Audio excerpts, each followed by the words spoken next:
said I got to say something, baby, hand me the mic. I said I got to say something, better hand me the mic. Somebody hand me a mic, cause I got to say something, so just hand me a mic. When I need to say something, better hand me the mic. I said I got to say something, better hand me the mic. I collectively agree that a West Midlands accent is a bit sleepy. Yes. Yeah. I don't know, mate. Right, so accents, I think Scottish, bit aggressive. Always sound drunk. Always sound drunk. Sound drunk. What did we say about Scouse? Do you know what? It's love and hate. I like a Scouse accent, but I think like men and women, it's as if they've all got like a slightly higher tone when they speak. Do you know what I mean? They do though, don't they? Like, personally, right? If I'm having personally, I'm going to say, right, I'm not massively keen on a Liverpool accent. Okay. Because it not keen. It just makes me laugh. Yeah. Do you know what I mean? Like, I can't take it seriously. Like, I love Tony Bellew. Like, he's probably like one of my favourite boxers of all time. Like, I love him. But like, I don't know, mate. I'm just going home with my wife. Do you know, I can't, the accent is so strong. Is he the one on... He's the one that knocked David Day out. Twice. Was he on, what's Rocky's rival called? Yeah. I know what you're thinking. The black guy who played in Michael B. Jordan Yeah. What's that black guy in the Rocky films? The boxer? Oh, you're on about Apollo. Apollo, thank you. Creed. Yeah, Creed. Was he in the first Creed? That Danny guy? Tony Bellew. Tony yeah, he Bellew. played the baddie, right? He played the baddie. Yeah, That's right. yeah. That's right. I know That's what you it. mean. Oh, he did that soldier thing, didn't he? SAS. He was on the SAS thing. SAS. He did with the Radio 1 presenter. Which way is go? But he was on the SAS thing, definitely. Yeah. What, where he was training to be a soldier? Training to be a soldier, yeah, with a few of them. I think he was on that day, that same program with... What's her name now? What's her name? The Big breast one, voluptuous yeah. lady. Voluptuous one. Page 3. Katie Price. Do you remember when Katie Price did the SAS thing? Mm-mm. I remember Katie Price, though. She's been on the SAS thing as well. Is it Who Dares Wins SAS thing, the programme? Have I missed this SAS show? What is this? Right, so they get celebrity stars and then they try and do the SAS course thing. Right. And then week by week, they either go through the challenges or they have to ring the bell to...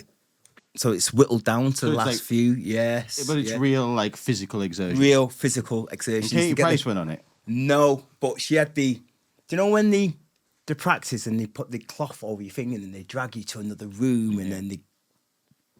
You know, they pounding you and you this and that. That's what they did to each person. Like Interrogate, yeah. Oh, look at you, this. Yeah. So they have to take it. They have to start off. Someone screaming at you. Yes, no sir, yes sir. Like they would do it and all that stuff. So some of them struggled, some of them didn't. Yeah, but they do like a funny twist as well, though, don't they? Yeah. So like they'll get one of them little chickens that makes a little chicken sound. I've seen that clip online, and then all of a sudden, like they're all have to stand in line, keep a straight face. And there's just this chicken that pops up in front of their face and go, I can't make a chicken sound right now. But yeah, like they have to do that. I make a particularly good chicken noise. Go on, give us it. Heard it. You ready? Yeah. So you have to close your eyes, because Okay. it's like you have to imagine, because it's not going to be the same. So close your eyes, everyone. Close your eyes, Southpaw. Yeah. Right. I'm there, man. So imagine you're in the field. You can smell the cow manure and stuff like that. Yeah. You know what I mean? You see that cow, and you hear this. You hear.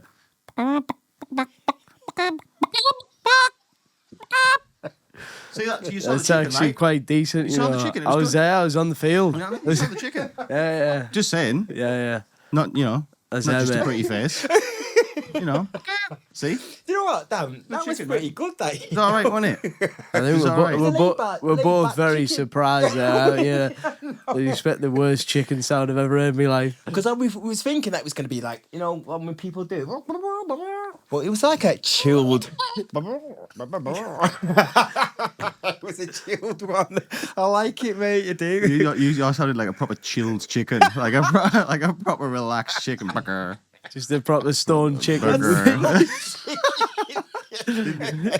us your chicken salad, bro. I can't. I'm not doing it, mate. I'm not chicken. I'm the fox, mate. I'm the What fox. noise does a fox make? Grr, you know. A grr. Yeah, it gives Don't they bark? No, they might do. They might do, mate. You know. Yes, they do. Foxes make more of a squeaky noise, like a Give us a fox noise, Nick. oh God, it's sort of like a what? No, you know what? You hear a lot of foxes in Manchester. You do? It's weird. It's a weird when I was sound, there, isn't it? there's so many foxes It's in not Manchester. bark. A fox doesn't bark. They sort of like whine, sort of thing. It's a strange. I can't do it. I really No, you can't. No. Well, listen. That was the animal noise segment of the show, Okay. ladies and gentlemen. Southpaw, are we rolling? We are rolling, sir. We are rolling, and we're back, ladies and gentlemen. Thank you for watching. Isn't this nice? Yes, it is. It's lovely. So, I haven't wrote an intro because I was late. Okay, So shall I make one up? Just on the spot, it mate. Do it. Yeah. Today, ladies and gentlemen, we are honoured. I was going to say you've come all the way from Manchester, but you haven't. You've come all the way from Newcastle, which is, it's still a trek, isn't it? It's still a trek. But for argument's sake, we could say he's come all the way from Manchester because it just sounds better. Yes. Do you know what I mean? So he's come all the way from Manchester. I think the best way to say this is it's a man with a story is probably the best way to say this. Short and sweet. It's a man with a story, and over the next hour or so, we're going to hear all about that story. Cool down. Yeah. Ladies and gentlemen, we're joined by Nicky, and I don't know your second name. Ferryman. Yes. Yes. Nicky Ferryman. Ladies and gentlemen, Whoa. in the house. Yeah. What up? What up? What up? In the Thank new you. studio. And it's a nice studio as well, Dan. Yeah, Thanks for having me, Dan. Yeah, it's an honour. Yeah. I'm looking forward to it. I've always wanted to tell my story, and I couldn't choose of a better person to tell it to, really. So Yeah, this is. It's a shame you couldn't have saw the last studio because it was glorious, wasn't it, Southpaw? It was definitely an upgrade on this, I must say. But this is a little bit more cosy. It's a little bit more intimate. It is intimate. We're all a little bit more closer. Right. You know, So like- was it more wider space? Yeah. It's expensive. So there's a cost of living crisis. Okay. We used to be called the People Like Us podcast, but we're now called the Cost of Living Crisis podcast. That's what we are now called. Every show since we've been here, he's called it this. We need to change that, Dan. Like, To be honest, just while we're here, just do a quick search on Spotify. Is there a cost of living crisis Yeah, I podcast? don't Because if need- there isn't, I'm just saying. Because people like us, like there's lots of people like us, as you know.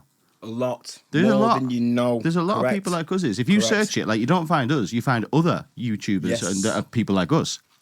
Is there a cost of living crisis podcast? hang on, we're nearly there. If there isn't, whilst we're having this chat, can you just register that account? Because I think that that's the future. Oh my God, there is. Is there? it? Of course not, boys. Bloody hell. Of course not. Bloody hell. Well, anyway, we'll come back to that one. We'll come back to it. Right, so what we're going to do is we're going to have a little talk, right? Yeah. I'll start it off. Okay. You're from Manchester, I am. Yes. as we can tell by the accent. Whereabouts in Manchester? Okay, so I was born in Ancoats, but my childhood I'd say from 2 to 13. Not a lot of people would have heard it from North East, but it was a place called Moss Side. It's sort of next to Old Trafford. I think Southpaw would have heard about Moss Side since he went uni there. It wasn't a nice place. It was proper ghetto. It was a proper ghetto, but it was my home. Born in 19... I'm 54 years old. Wow. Thank you, Dan. Jeans are kicking. Jeans are kicking. Yeah, what you eating, Nicky? I know, It's a you- moisturiser, it's all moisturiser, but you should see my mum. My mum looks brilliant as well. I Really? think it's the jeans, to be honest with you. Is it? But you've got to moisturise, guys. Ladies, got to moisturise, yeah. I mean, yeah, moisturiser. Yes, you do. I know. Really good moisturiser. Really good. Super strong Not moisturiser. as good as Nicky's, like, ever seen, Yeah, you know yeah, what I mean? But yeah, the secret is just keep every day moisturise. And when you just moisturise, don't just put it on. Massage the face and that a the fact? skin. Yeah, massage. Just keep doing this. And just spend a The good Moss 5 Side minutes. stroke. Yeah, the massage. Because with black people, you probably don't realise it's not a choice to moisturise. We have to moisturise.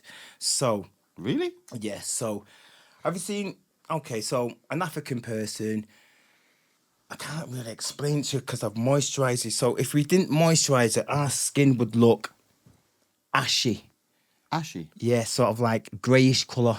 Really? Yeah, yeah. Huh. So, how can I put it? Come to think of it, I saw a documentary once and there was Mm-hmm. Aborigines on it. There you go. They had a bit of now you say it, they had a bit of an ashy tint to their elbows and shit. Right, that's right. Yeah, Looks more yeah. whiter. I know what you mean. Right, that's bad for us, for black people. Right. To be like showing, like white skin, it's not moisturised, and that's like a put down, a shame. You know what I mean? To have like Ashy skin, yeah. Like Really? if you don't moisturise, oh look at him, he's got white between his, fingers or his toes or his, yeah. So we've got to didn't know that. moist, yeah. So ever since I was born, moisturise, yeah. We learned how to moisturise everywhere, sort of thing. even when you're young. Even when I was young, from No way. yeah, from as long as I can remember, yeah. 5 minutes in and we're learning already. Thank you. Right. So moisturise, everyone. Moisturise, yeah. So So, for the international viewers, because people watch us from all over the world, Okay. yeah.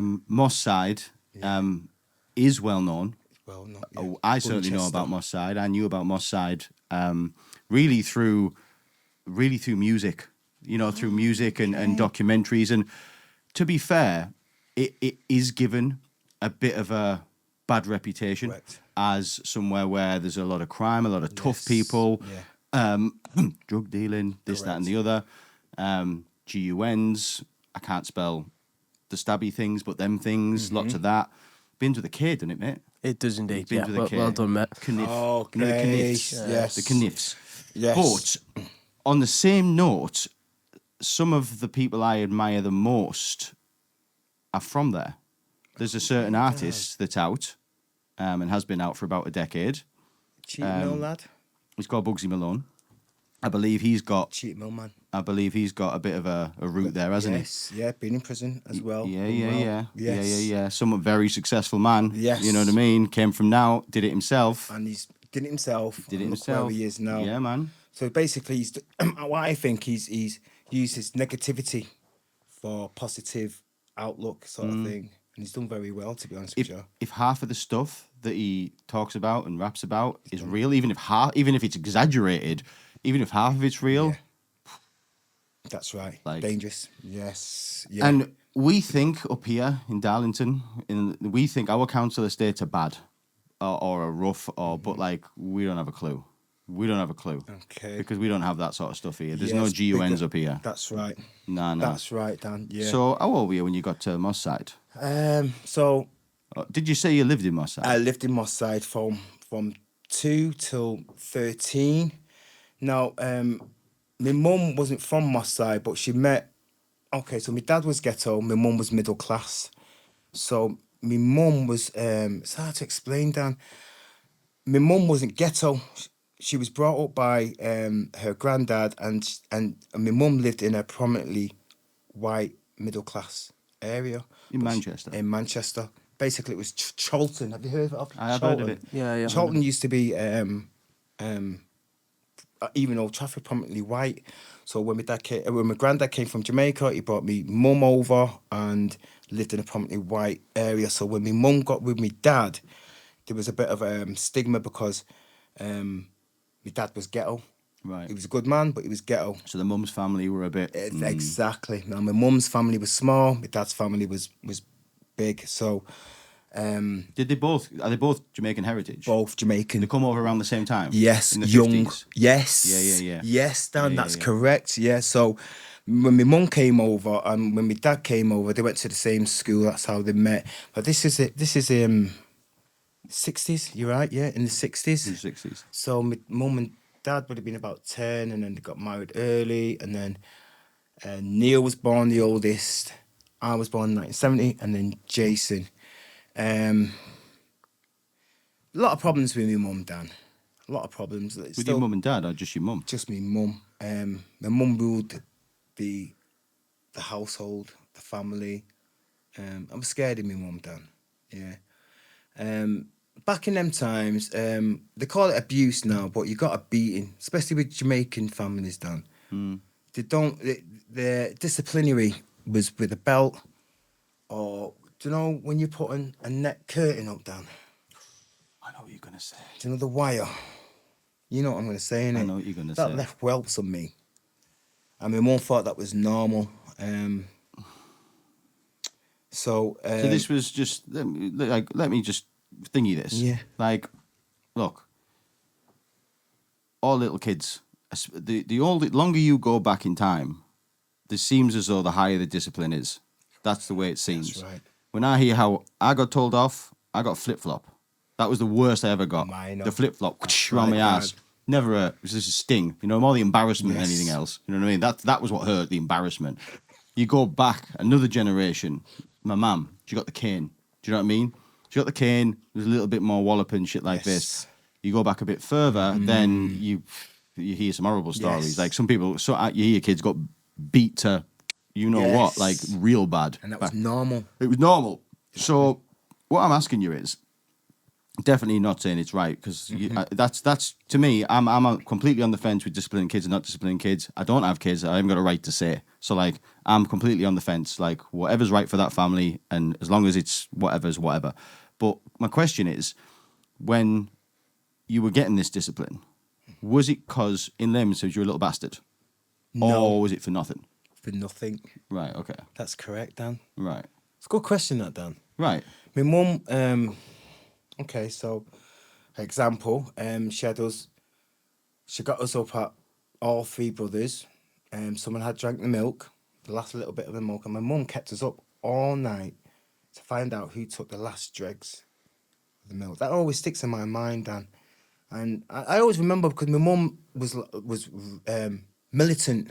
She'd be walking up and down with the belt in hand. Right, who's done this? Who's done that? Who was it? Who was it? And us as sons, as young siblings, we would stick together. We knew who it was, but we wouldn't tell my mum. We'd rather all get punished instead of just the one. Now, my dad was dead chilled. My mum wasn't as bad when she was in Mossad, but when my mum and dad separated, she got with a director. I call him my dad. He's a white guy. He's my stepdad. Love him to pieces. Big time director from Granada back in the day. My mum did a film shoot. She was going all over the place. This is where we was living in Manchester, and she met Bev, his name was, and then that's when the separation happened. Everything went to pot when my mum separated from my dad.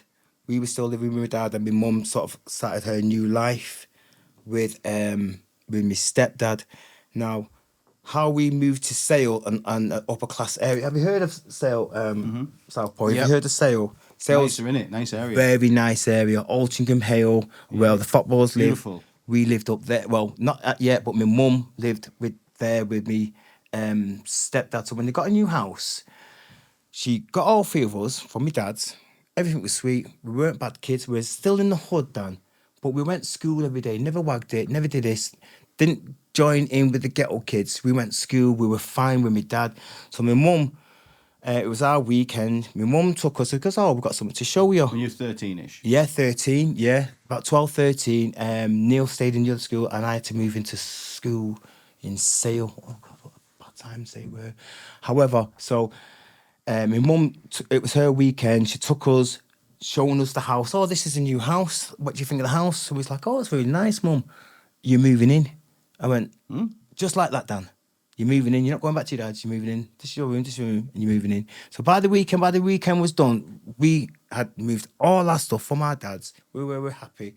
I moved in with my mum. Without What'd your dad say? didn't have much to say, because at the time my dad was still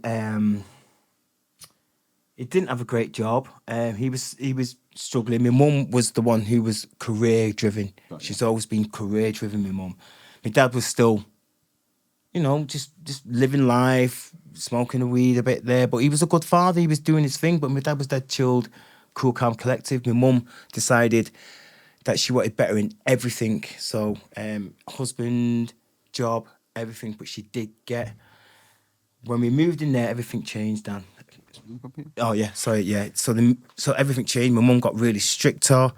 The there weren't so many beats, but she got my stepdad to agree with everything what she was doing. My mum ruled then. My mum ruled. We ruled him, we ruled us. When we went down to see my stepdad's parents, it was all... God, it was really mad, you know. She dressed us up to suit... How can I put it now? She dressed us up so that his parents wouldn't look down on our lives, on the way we look. She always wanted us pristine. She always wanted us to make sure that our voices were correct and we spoke none of that ghetto stuff. She wanted to speak properly and everything else. School, briefcase, shoes. It was all regiment. I couldn't go out after school. I had to come straight in from school. And sometimes when my mum was still out at work, us three would be waiting outside the house until my mum got back in, because she wouldn't give us a key to get in the house because it was her house. She wanted it all pristine. So that went on till school days, really. And even a girlfriend, this is what sticks in my mind, Dan. So I had a girlfriend in school, but I couldn't meet her after school because I knew I couldn't see her after school, Dan. I knew this because I wasn't allowed. So I had a few girlfriends, but they got sick of me because I could never meet them after school. That's when you're supposed to, when you're young, meet your kids or meet your friends and everything else. I never did none of that. I never went out after school. It was always school in. Get up in the morning, school, weekend. It was all regimented. It was all... Is that primarily because you knew the repercussions if you weren't back at that set time? Correct. Yeah. She put fear into us. Even though we were good kids, never went to school, never got attention, never got any disciplinary at all. We were very good kids, but it wasn't good enough for me, Mum. Never. It's never good enough. Even to this day, it was never a good thing. It was never... you had to get approved by my mum, sort of thing, every time. So even from work, when I left school, got to work at Tesco's, I couldn't spend my money down. All my money went to, even my card and the bank card and everything went to my mum. If I needed any money, it would be a big speech of why I wanted my own money. Mum can have a tenner. Why? What do you need it for? Why do you need that? Well, because I want to get that for me. No. Mm-mm. Do you know what? Like, it does sound like overkill a little bit. But do you know what? Like, my job here, right, is I'm going to throw some devil's advocate in this, right? From your mum's perspective, right? Do you maybe, like, I don't know, I'm putting this out there because I don't know. I never met your mum. I don't know. I wasn't there. But like, I'm trying to like think of the other way of it, right? There's this lady. She got a few boys, right? Yes. How many was there? Right. So to my mum, 3 boys. 3 boys, right? I was the middle one. Yeah. She's seen Moss side, right? She has been very aware of everything that's been going on, and she is hell bent that that's not happening to her kids. Correct, right? Dan. So she seems to be acted in a way trying to protect you from it. Yes. Like the thing with the money, you know what I initially thought? Like, what if your kids are going out buying drugs? Like, I'm not saying it's right. I'm just trying to throw a little bit of thingy on it, like that.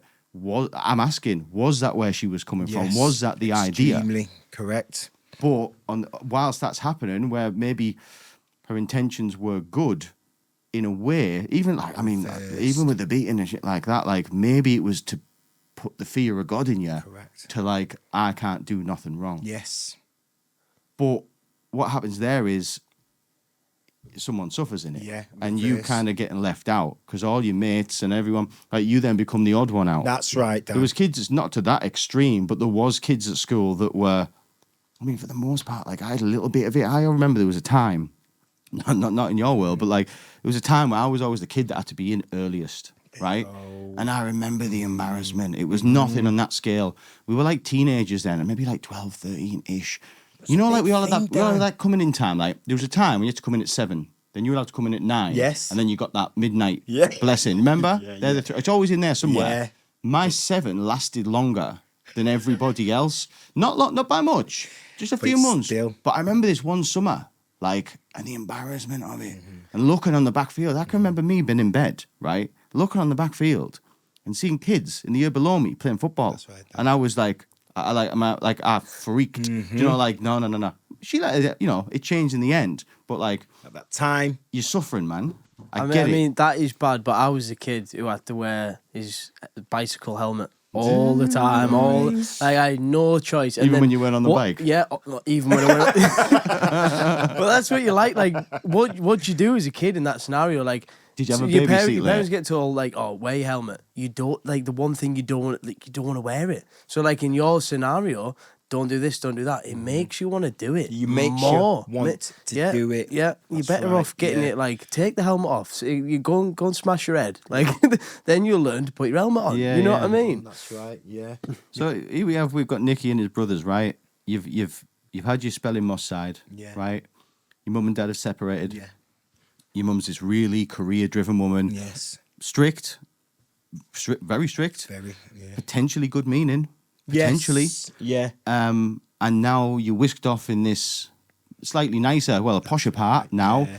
and you're living this, you know, in this new life. You're feeling a bit isolated compared to everybody else. You like things ain't the same for you as they are for everybody else. That's right. You've left school. You've got this job in Tesco. Is that right? Yeah. Yeah. And you're doing the whole wages going to your mum. Wages. Right. So where do we go from here?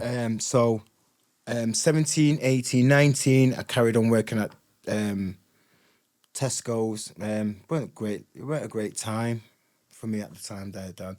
But I was younger than Jason. Now me and Jason are like best friends, brothers. It's been a while since I've seen Jason, but me and Jason were like glue. Neil was all for me mum. Whatever my mum told him to do, he would do it. Neil is the what's the word? Is he the eldest? He's the eldest. He's never done a crime in his life. Kids, family man. I wish I took a leaf out of his book, if you know what I mean, Dan. However, when I reached 19, I couldn't. Me and Jason were secretly planning to leave. Now, this was a big thing for us because, one, how we were going to get our bank cards because Jason was working as well. And two, I had to wait until Jason was 18 before we approached my mum to move. So when I was 19, Jason was 18, I said, Mum, we want to leave, we want to go. And she wouldn't let us go for flipping months, but we kept on saying to her, you can't hold us here, Mum. We're 18, we're 19. But God, that woman tried. She made it really, really difficult.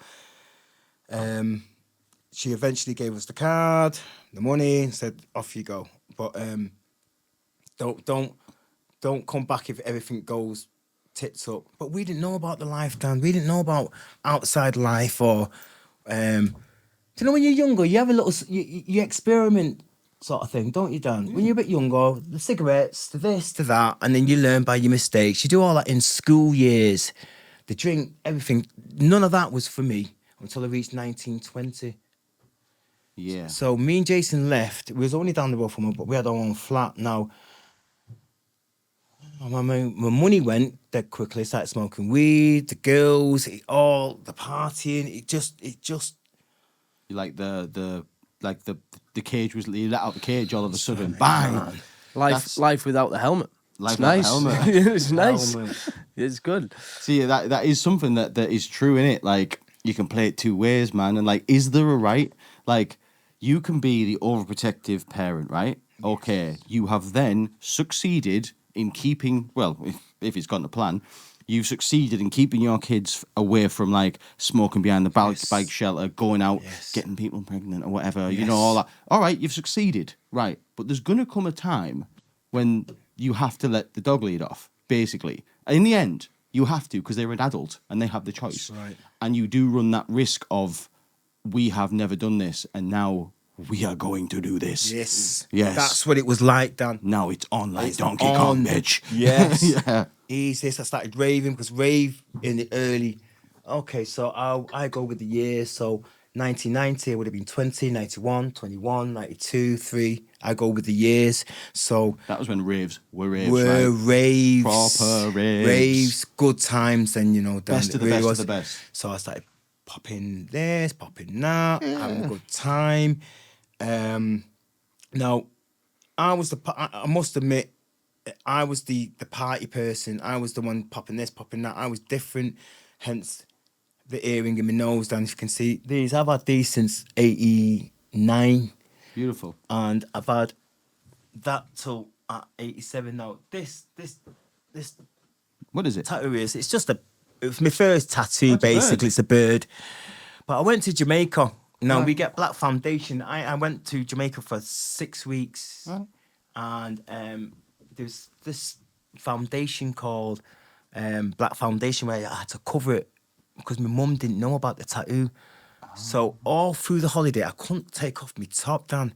How old were you? 18. Right. Yeah, so my mum never knew until like years later. So when I went to Jamaica in '88, it was Hurricane Gilbert. I mean, I was in a hurricane then. Yeah, I had to keep putting foundation on it. So when I got into the ocean, I had to make sure that my mum wasn't around. I was so scared of my mum, Dan. Really scared. Sounds She it, put man. fear into me. What did you think she would do when you're 18, right? Let's say the foundation washed off. She clocked that tattoo. You're 18-year-old. You're a man. What do you reckon it went down?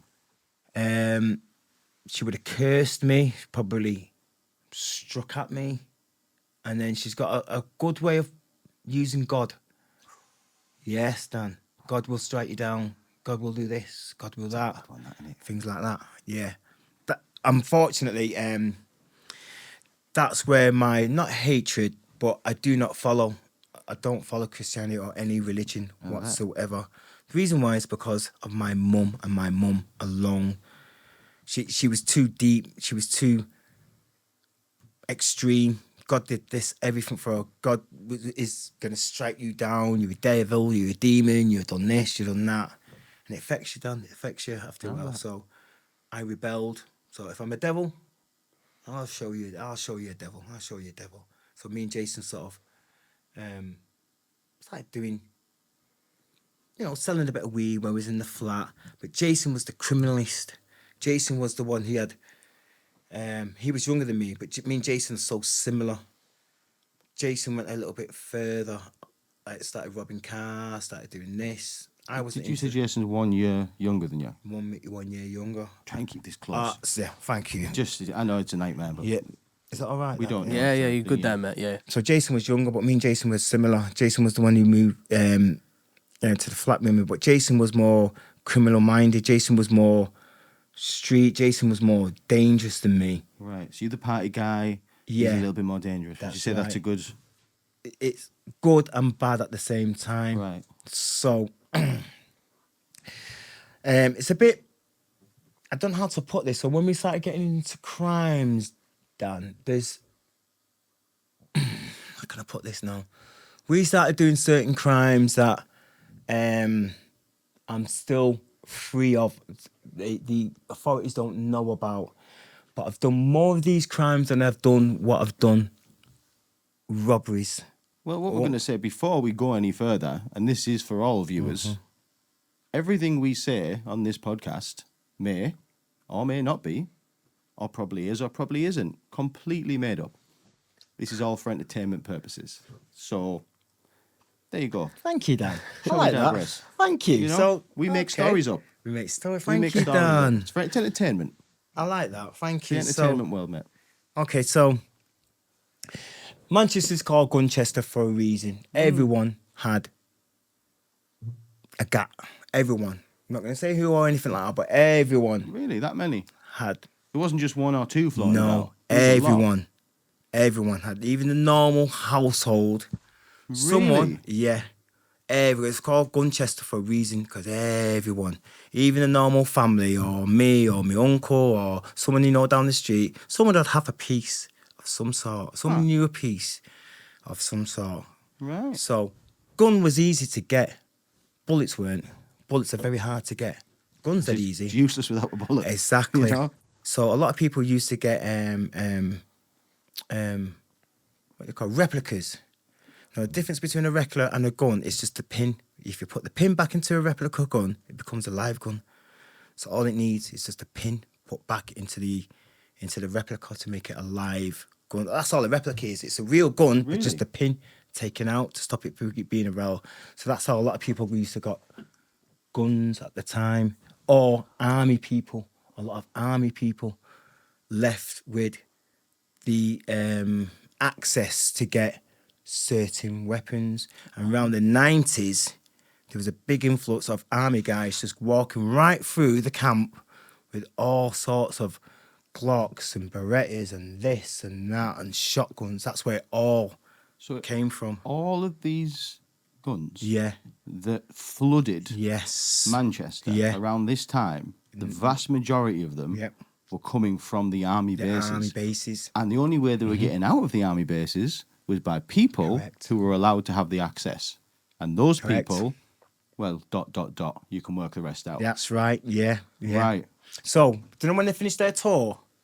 Which one? Any tour that they're doing. When they've Iraq, done Iran, everything. Right. So, back in the 90s, it wasn't so strict. These days, it's strict. So, every time, this is what an army guy told me, every time you fire a shot these days, every gun is every bullet is accumulated. So, back in the 90s, it wasn't accumulated. You couldn't track the bullet to the gun scenario. Right. So, they could take boxes and walk out.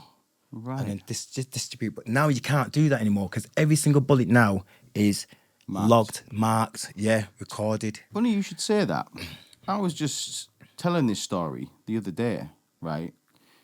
And when I say this story, I'm not going to name the guy because he still exists. But when I was a kid, I had a friend and his dad was in the army, right?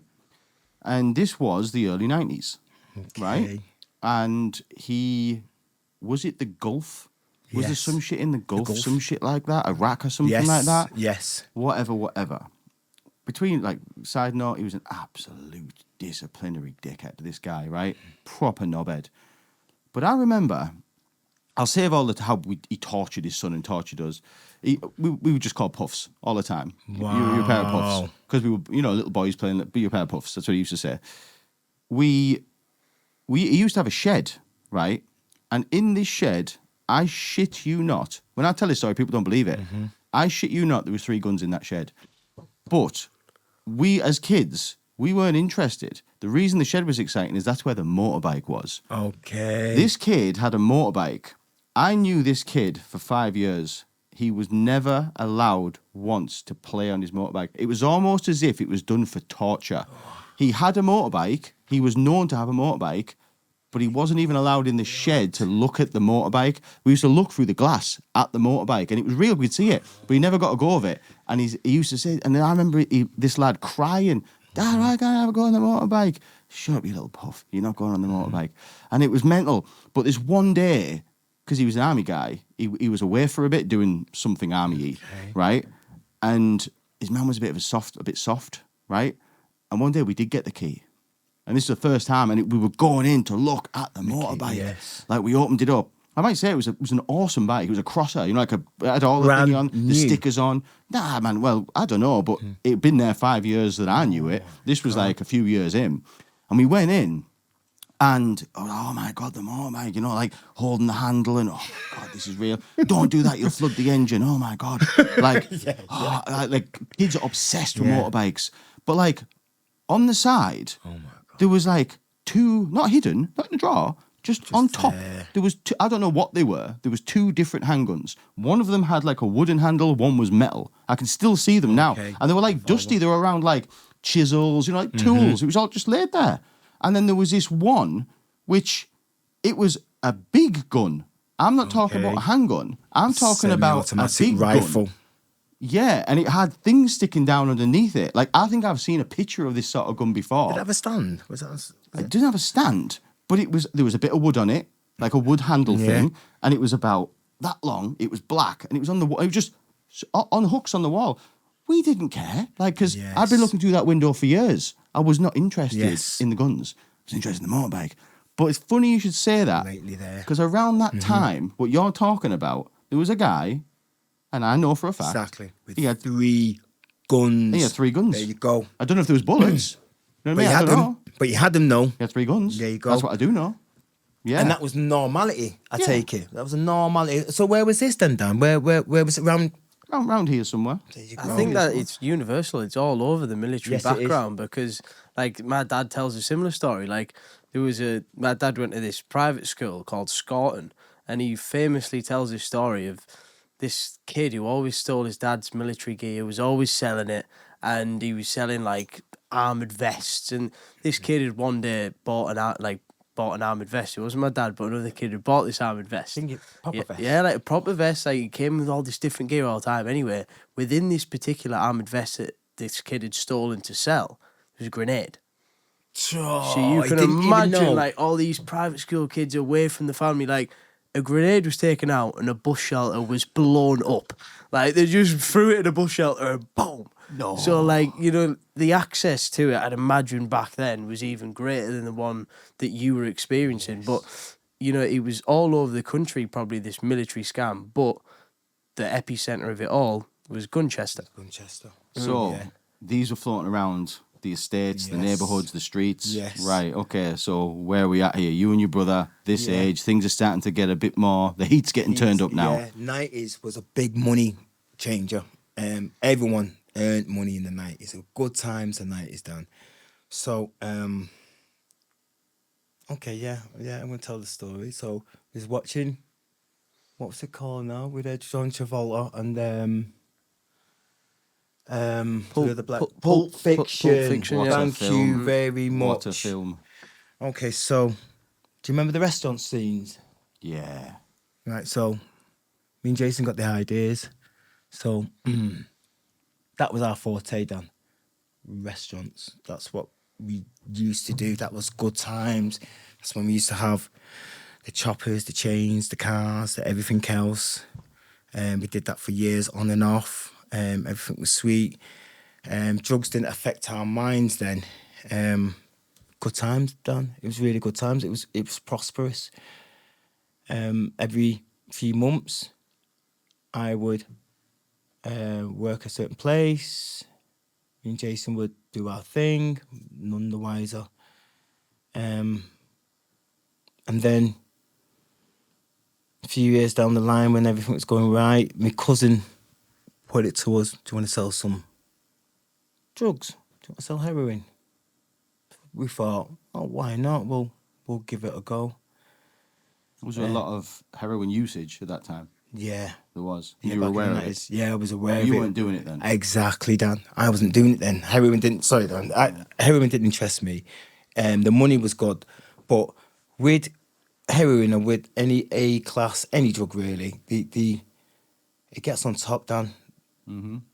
About a year time, the police were on to us, raiding us, things like that, but they didn't find anything.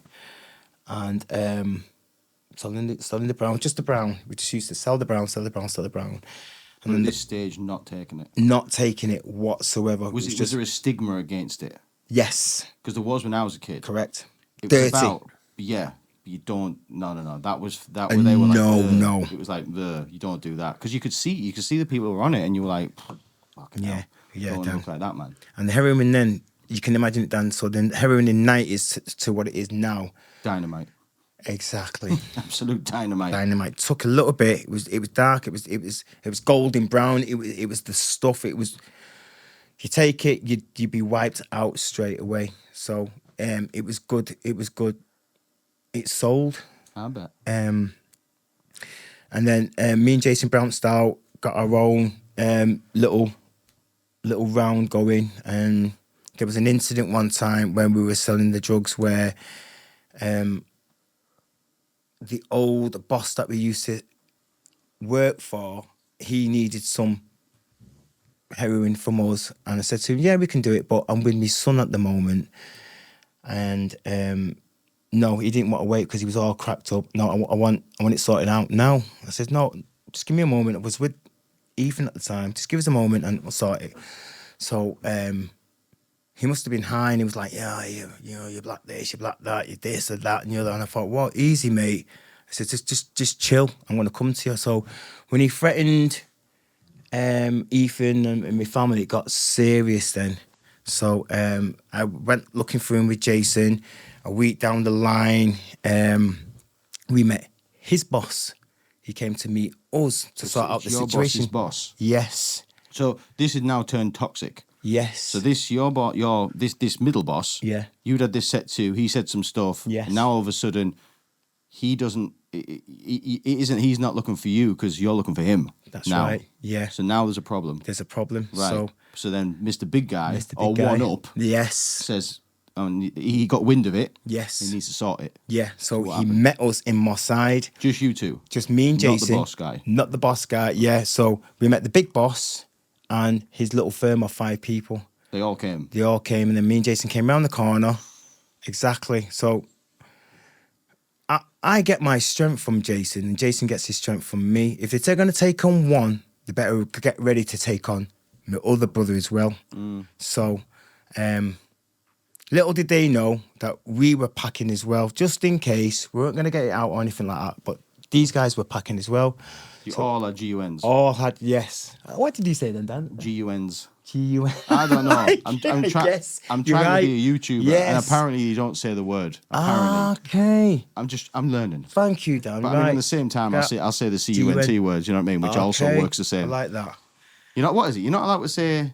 I'm going to say it once. You're not allowed to say dead, right? You're not allowed to say knives. You're not allowed to say guns. You're not allowed to say R. I'm not even going to say it. RAPE. You're not allowed to say that. Certain words, if you say like them words, you like your video just gets absolutely blocked from the internet. There's like trigger words, yeah. But they also say don't say it in the first 15 minutes, right?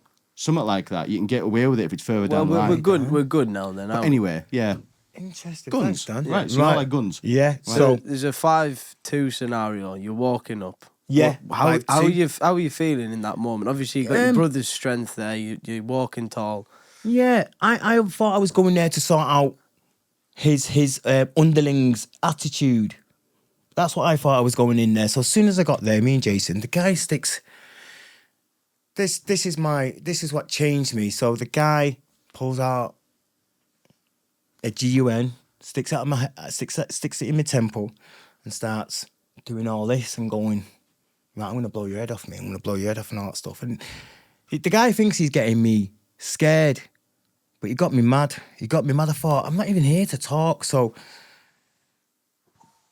right, this is true, this, Dan. So, just before the man pressed the gun to blow my flipping head off, I grabbed the gun, and all I felt was the click between my finger and the hammer, stopping the gun from shooting my head off.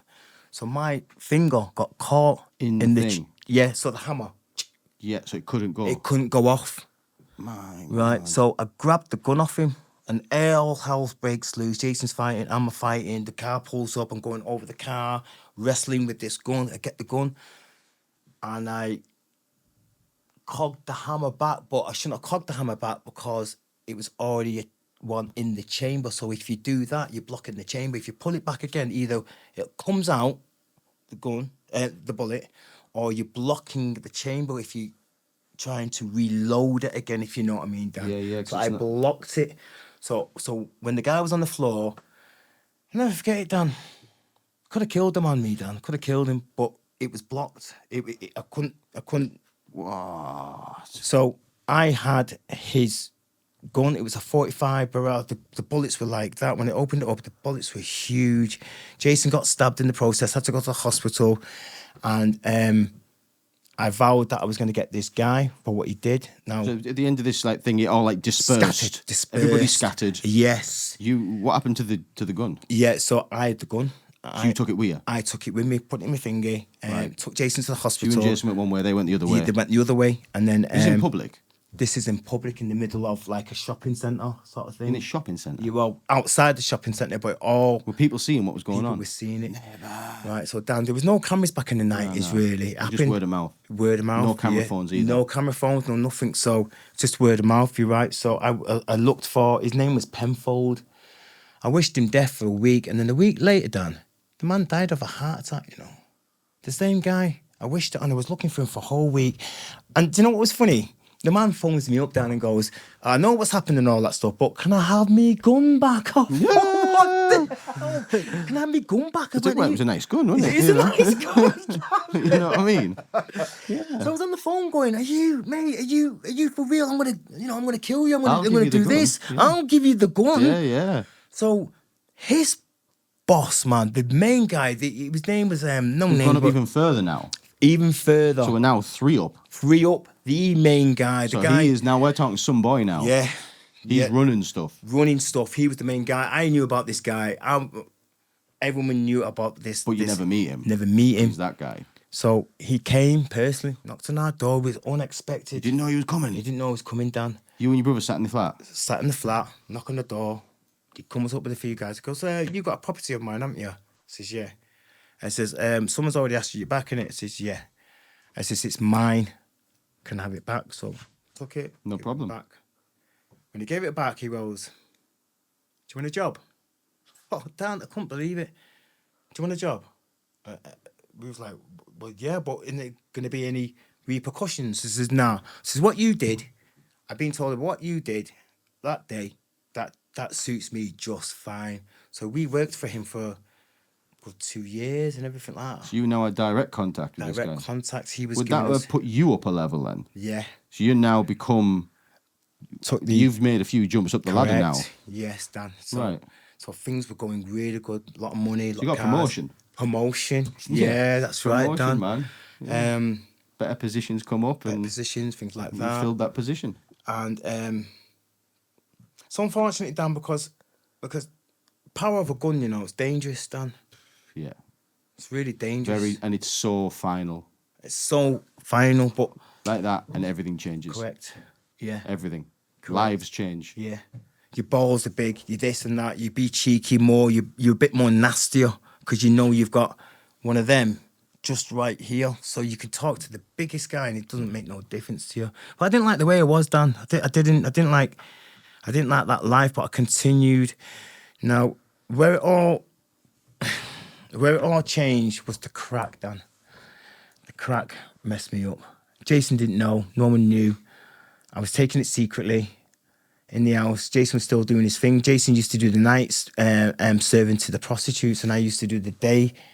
So On the night you were on your own. I was on my own, Dan. So the curiosity got the better. And the reason why we started crack was because we only sold heroin, and people kept saying, "Oh, can't you sell both? We'll get both out of here." But we didn't have to, Dan. It was greed. We didn't have to get the crack. When we got the crack, we didn't sell it because no one knew about it. So it was just there. It was just a 9-bar in the house, just sitting there.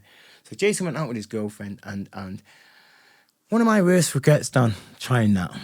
Didn't know how to make a pipe or anything like that, but that first hit of the crack, you're never ever gonna feel that euphoria ever again, ever. So when you have that first crack, you'll never get that same feeling because you're chasing it down after that. You're chasing heroin and you're chasing the crack. So all these crackers that you see in all around the world, they will never get the same feeling as the first time they ever took crack. That's what they're chasing, that first hit. And that's what happened to me. So Jason didn't know. Profits were going down a little bit. And then I couldn't go out because I was too wired to serve the heroin. And then... What, like anxious, like yeah, proper the wide, on yes, one Dan. thing. Yeah. Yeah, bad that. Bad. That. I've been there, mate. I've been there. Yeah. Not crack, but sniffing it. Thanks, Dan. I've been that far where just you can't look at people, you can't see anybody, you're far too far. You just need a golem. You just need a golem in the house. Yes, Dan. My precious. You sit in the house with my precious. Yes. But eventually, I mean, in my world, and for you, I mean, it wasn't going to run out because there was shitloads of it. Yeah. But in my world, when I was doing it, the scariest thing in the world is knowing that eventually this is going to stop. And every hour that passes and every more that you're putting in yourself, you're making that inevitable time worse and worse and worse. Yeah. You don't want it to stop, do you? You want it prolonged as long as possible, don't you? It starts off as loving, wow, it's mint this. Yes. But by the end, you're not even getting the feeling anymore. You're just trying to grasp on to what little bit of it you can still feel that's pleasant, and in deep fear of what it's going to feel like when it stops. Yeah, that's Terrifying. correct. Yeah, Terrifying. It's what nightmares are made of. Yeah. So with crack, there's only one thing that can bring you down quick enough. That wide feeling, heroin. Yeah. No other thing can do it. So I tried drink. I was never a tablet person, but I tried the drink. I tried the weed. It wouldn't bring me down quick enough. Not I strong still felt wired. So people kept on saying to me, "Oh, have a bit of heroin," but I didn't want to do that, Dan, because I seen them, but I couldn't go out to serve. I had to go out to serve. I had to pretend that, because Jason didn't know still. So Could you not tell looking at you? Could you not think there's fucking something wrong with you? yeah, Jason, he didn't want to say, but Jason knew. He said I felt scatty. Yeah. I felt like on edge. Bit fidgety, bit edgy, bit. Yeah. Making excuses. Oh, Nick, I'm coming round. Oh no, I'm not there while I'm taking the pipe at the same time. He didn't know. Naughty. I've got a few regrets. One of them is getting Jason into it, Dan. How'd you Your get him brother. into it? I mean, he had his own mind, but I introduced him to it when he knew what I was doing. I sort of glorified it. Oh, crack, oh, and he distanced himself for about 2 weeks, but because we were that close, he was around it. He watched me doing it, the crack, all the time. So eventually, Jason's curiosity got the best of him. Now with Jason's on a different spectrum than me. Now, we got on the crack, and then we started taking heroin to bring us down. That worked, but what we failed to register and wish that we knew at the time, when you're taking crack and heroin, the heroin takes over the crack. Right, so you'll need the heroin more. You don't necessarily need crack. Crack is a mind thing, but heroin, Physical thing. physical. It's physical. So for me, it wasn't getting off my head. When the heroin got hold of me, Dan, it wasn't to get off my head. I took heroin to feel normal because I couldn't do the rattle, the cold turkey. I couldn't do it. I just couldn't do You mean it the cold turkey from the crack or from the heroin? from the heroin. Right, okay. Heroin takes up, because you don't really cold turkey from crack, No. It's a mind thing. You don't. It's People not say a physical. correct, Dan. It's none of that. That's right. You don't get the flu in that. You don't get the flu. You don't get the puking and the shitting at the same flipping time. I get it extremely. I couldn't do it, Dan. So the heroin got worse and worse and worse. And then the crack, I didn't want the crack anymore because it's called window twitching. Your paranoia kicks in. You start sweating, and then you start looking through the curtains to see if there's anyone there. You're convinced. And you think there's someone There's there. someone there, Dan. Yeah. You're convinced. Convinced. Absolutely convinced there's someone. Oh, I can hear it, but there's no one there. It's just your psychosis kicking in. Mm-hmm. So, started smoking less crack and started smoking more heroin. Now, when we started doing our old career, until we started selling the drugs, we put down the G thing and then started doing stupid things like robberies because we spent all the money. We got high off our own supply, so the money was dwindling. So me and Jason decided, we knew that we were being what's the word I'm looking for? Do you know when you're planning out in our old career, we were planned out. We thought about what we were going to do. You were precise. You were calculated. Right. You were clear-minded. That's right, Dan. And you were the best version of that as you could be. Thank you, Dan. But when you're down here and there's desperation in there, and you've got Thank this in me and this in you, and you're twitching and you're this, and even when you've sobered, it might be the next day. Right, we're going to do this. You might not have anything in you, but you're not the same because you're now fueled by, we have to do this. We have to do this.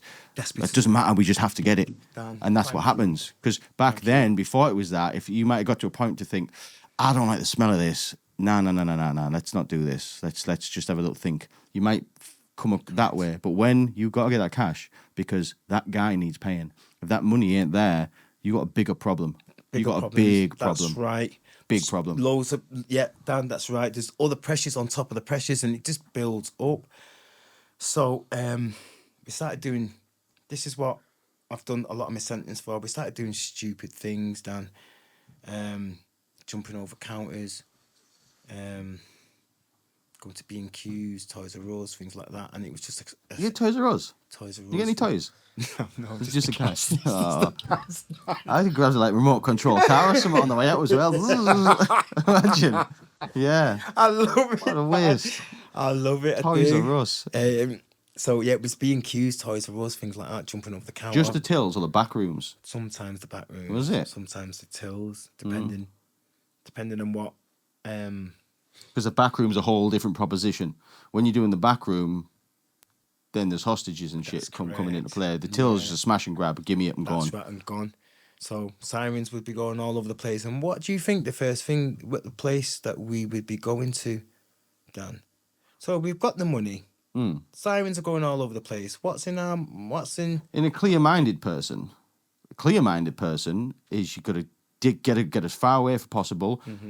Put the stuff somewhere with no DNA or whatever on it.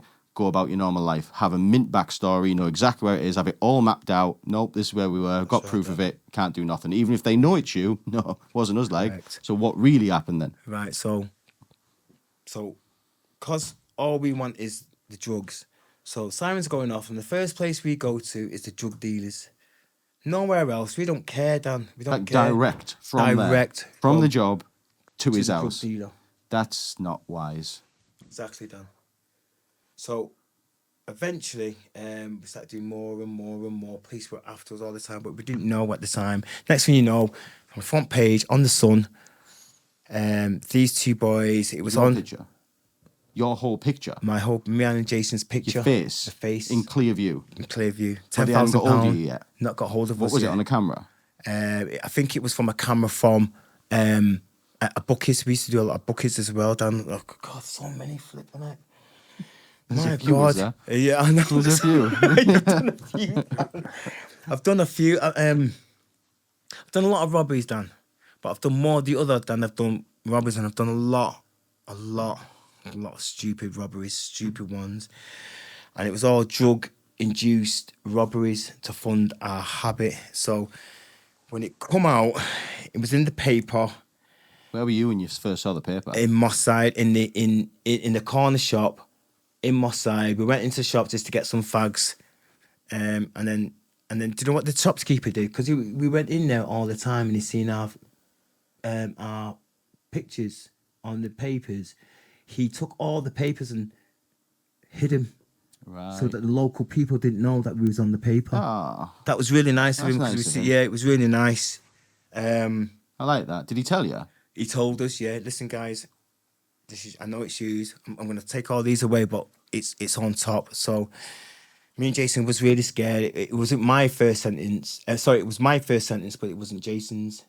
So Jason was used to that area, was used to that life, but I was scared me. So we went to our mum's, tried to get some money so we could get off to London. Already was on Crime Watch or at the time. On the TV show? On the TV. From local, the 90s? From the 90s. We're looking for these two people. So we went round to our mum's. Mum was coming back from work. Asked for our mum for some money.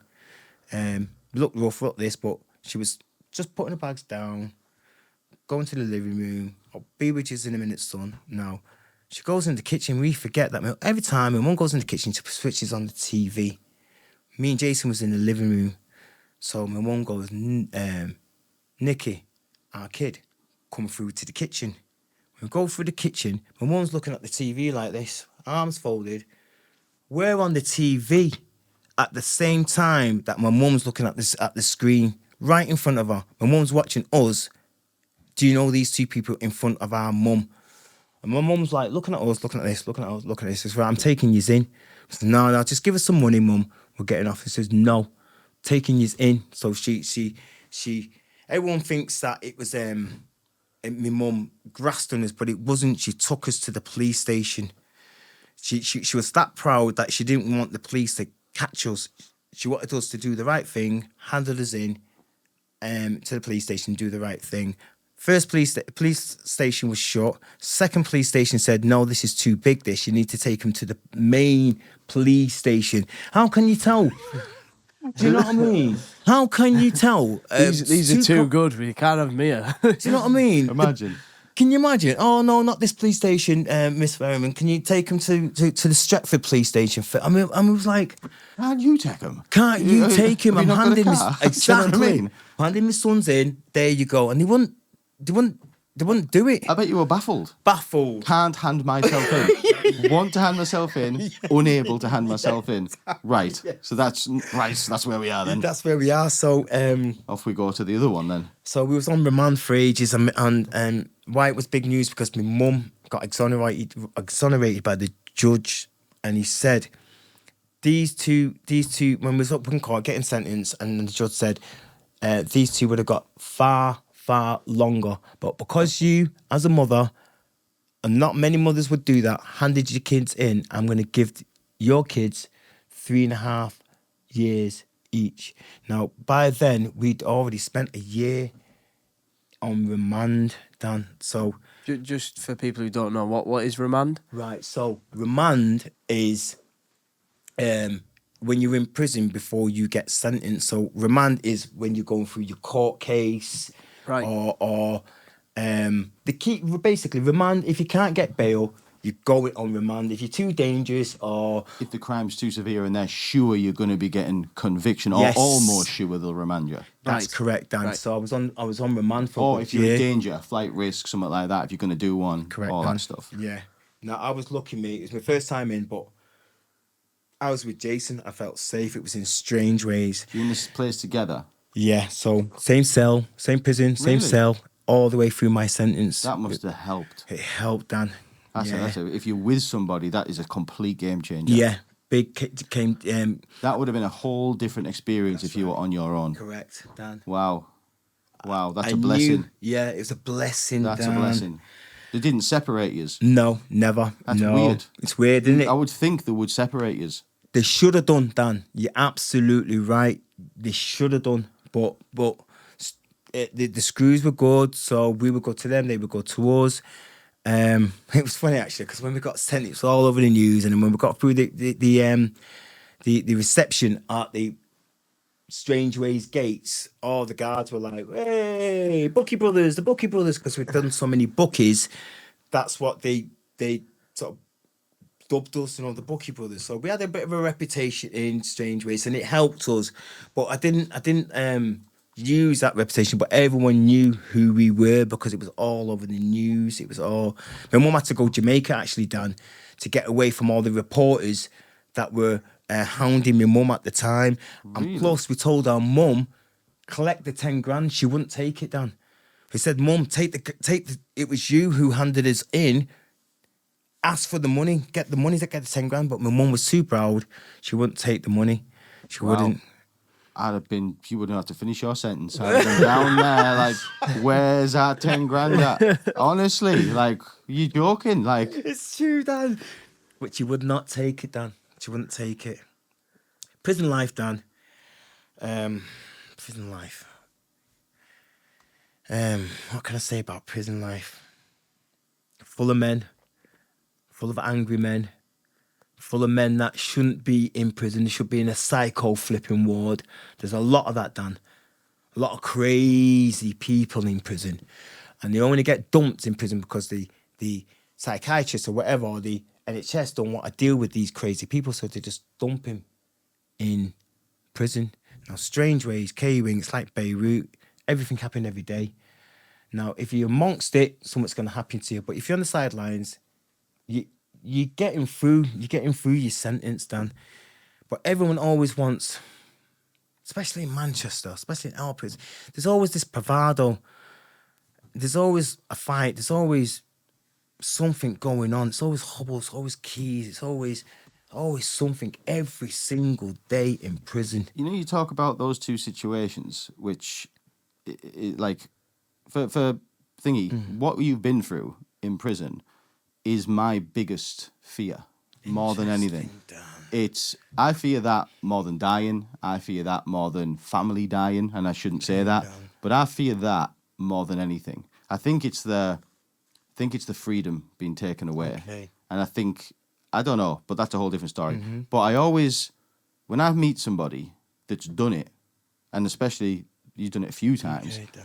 I look at you with one admiration that you are here now, Still here. Thanks, smiling, Dan. Thank you. and like sitting here telling jokes and laughing, and like you've Okay. been through what I fear the most, and it has something that thing you've just mentioned about that dynamic and those two different situations. That's something I've always thought about, which is, all right, imagine it happened, right? Okay, how you said being on the sideline, you get through it, but like, doesn't that mean that you're going to get tortured by these people because you are then the weak one, the weak link? People are going to take things from you. Like, yeah. I've always had this thing in my head, because you have to think, like, touch wood, I ain't never been in yet. Okay. And I always thought of like, oh, the first day, first person who says something. The whole like thing I'm told is you've got to, first day, if anyone says anything, bang, it's on straight away, and you've got to set a precedent.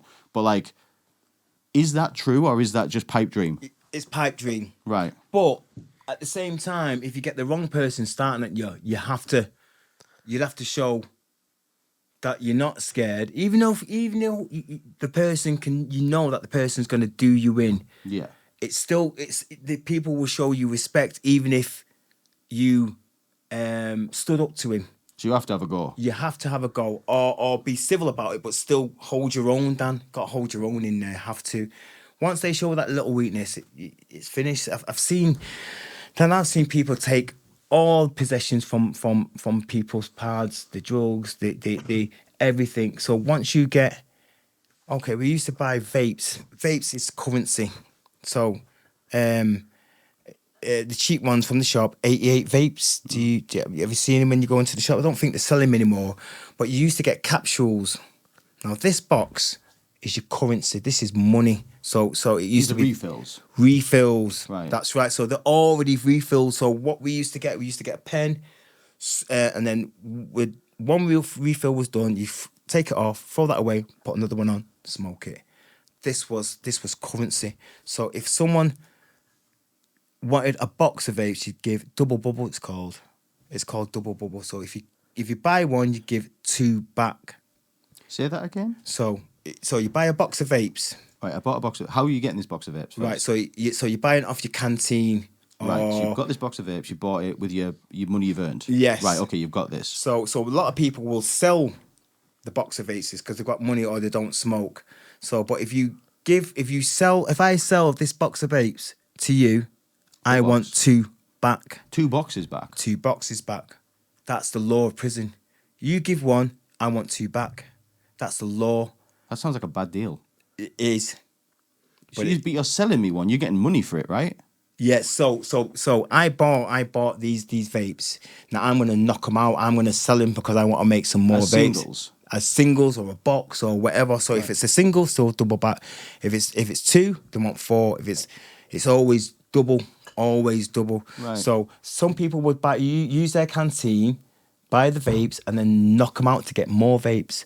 But if you don't have them vapes on a Friday or a Thursday on canteen day, they call it Black Eye Friday or Black Eye Thursday or Black Eye Wednesday. Hang on, I've got this now. What it is, it's not the same day. I was thinking this exchange was like, oh, I give you one, you give me 2, and I'm thinking, okay, Dan, I'd explain it right at the end of the week. Tick, it's like strap. Yes, Dan. Right. So you're saying I got no money, give us a vape. Yes. And you're saying, right, there's the vape, you owe me 2 back. 2 back. Got you. Now it gets to the payday.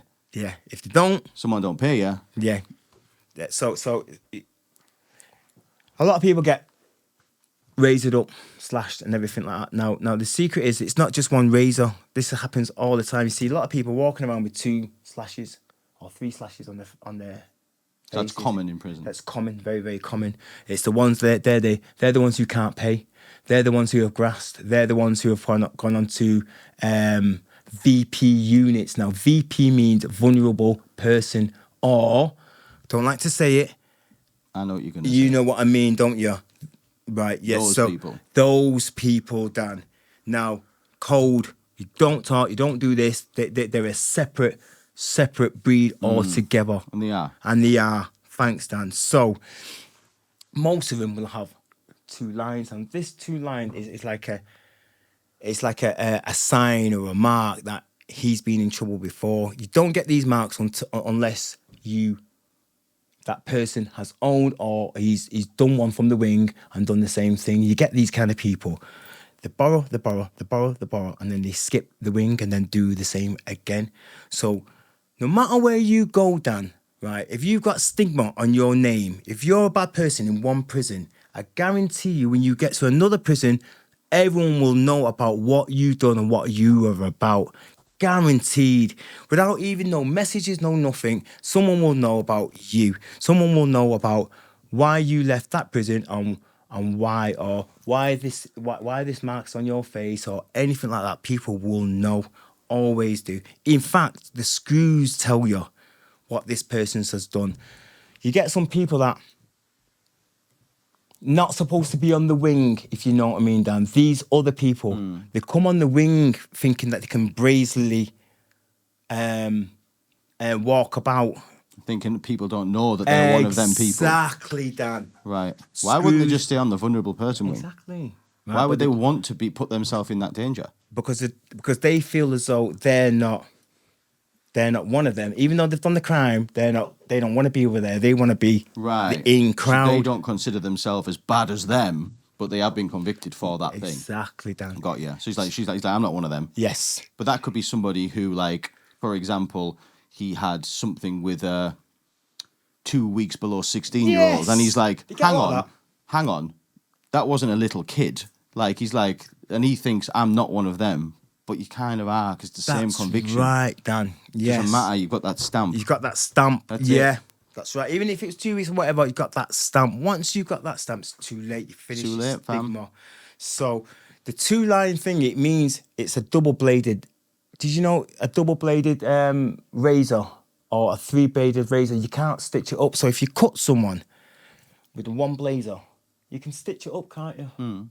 But can you imagine if it's 2 lines? What are you supposed to do with the 2 lines? You can't, because the bit in the middle is just going to go all over. The only thing you can do is strip the whole thing, like, but that's going to look a right mess. Exactly. That's why they leave that mark, because they can't stitch it. So you've got this permanent mark, and people in prison always know about this mark. It's a 2-stitch mark. That means you've done something. You were a bad person or a spacker or whatever, or it's just how it was, sort of thing. So You never got then? no, I never got that. I had a few fights in. So do they keep this particular assault? Say, let's call it an assault. Yes. Do they keep that particular assault for particular people? Like, couldn't No. you get in a fight with someone, right? Win, and this guy be so vengeful that he's going to give you one. Yeah. But then you ain't done something wrong. You've right. just won this battle. That's right. And then there's other person's. But then you could be going and, like, you could get switched places, and people are like, you're one of them, and you're like, I'm fucking not. explain it. It was just a fucking. Always keep your depths. What's that? So your depths is like, do you know your paperwork from the solicitor or the court thing of all your cases? Your charge sheets and that. Charge sheets, court cases, all your files. Keep them, Dan. Can you take them with you? I can take them with you. Always keep them, even if you're not reading them and all that stuff. Keep them for anyone. If anyone accuses you, you grab them and go, look at them. I'm not one, so get your flipping facts right. So you've always got evidence. So people can start rumours, Dan. And the rumours spread, Dan. They really You might not be one, You might not be one. but people start saying it. And if you ain't got the sheets, it's just your word against everybody else's, and you're in big trouble. You're in big trouble. Big It's trouble. a small world in there, then you can't run anywhere. You're still stuck on that wing. So there's not many places that you can't. The only place, if you want to get away, you've got to go to a screw. If you go to a screw, you're a grass. You can't win down there. You really can't win. So yeah, I've done my first sentence, got out, didn't learn, Dan. So you got out, how long? Were you So- in?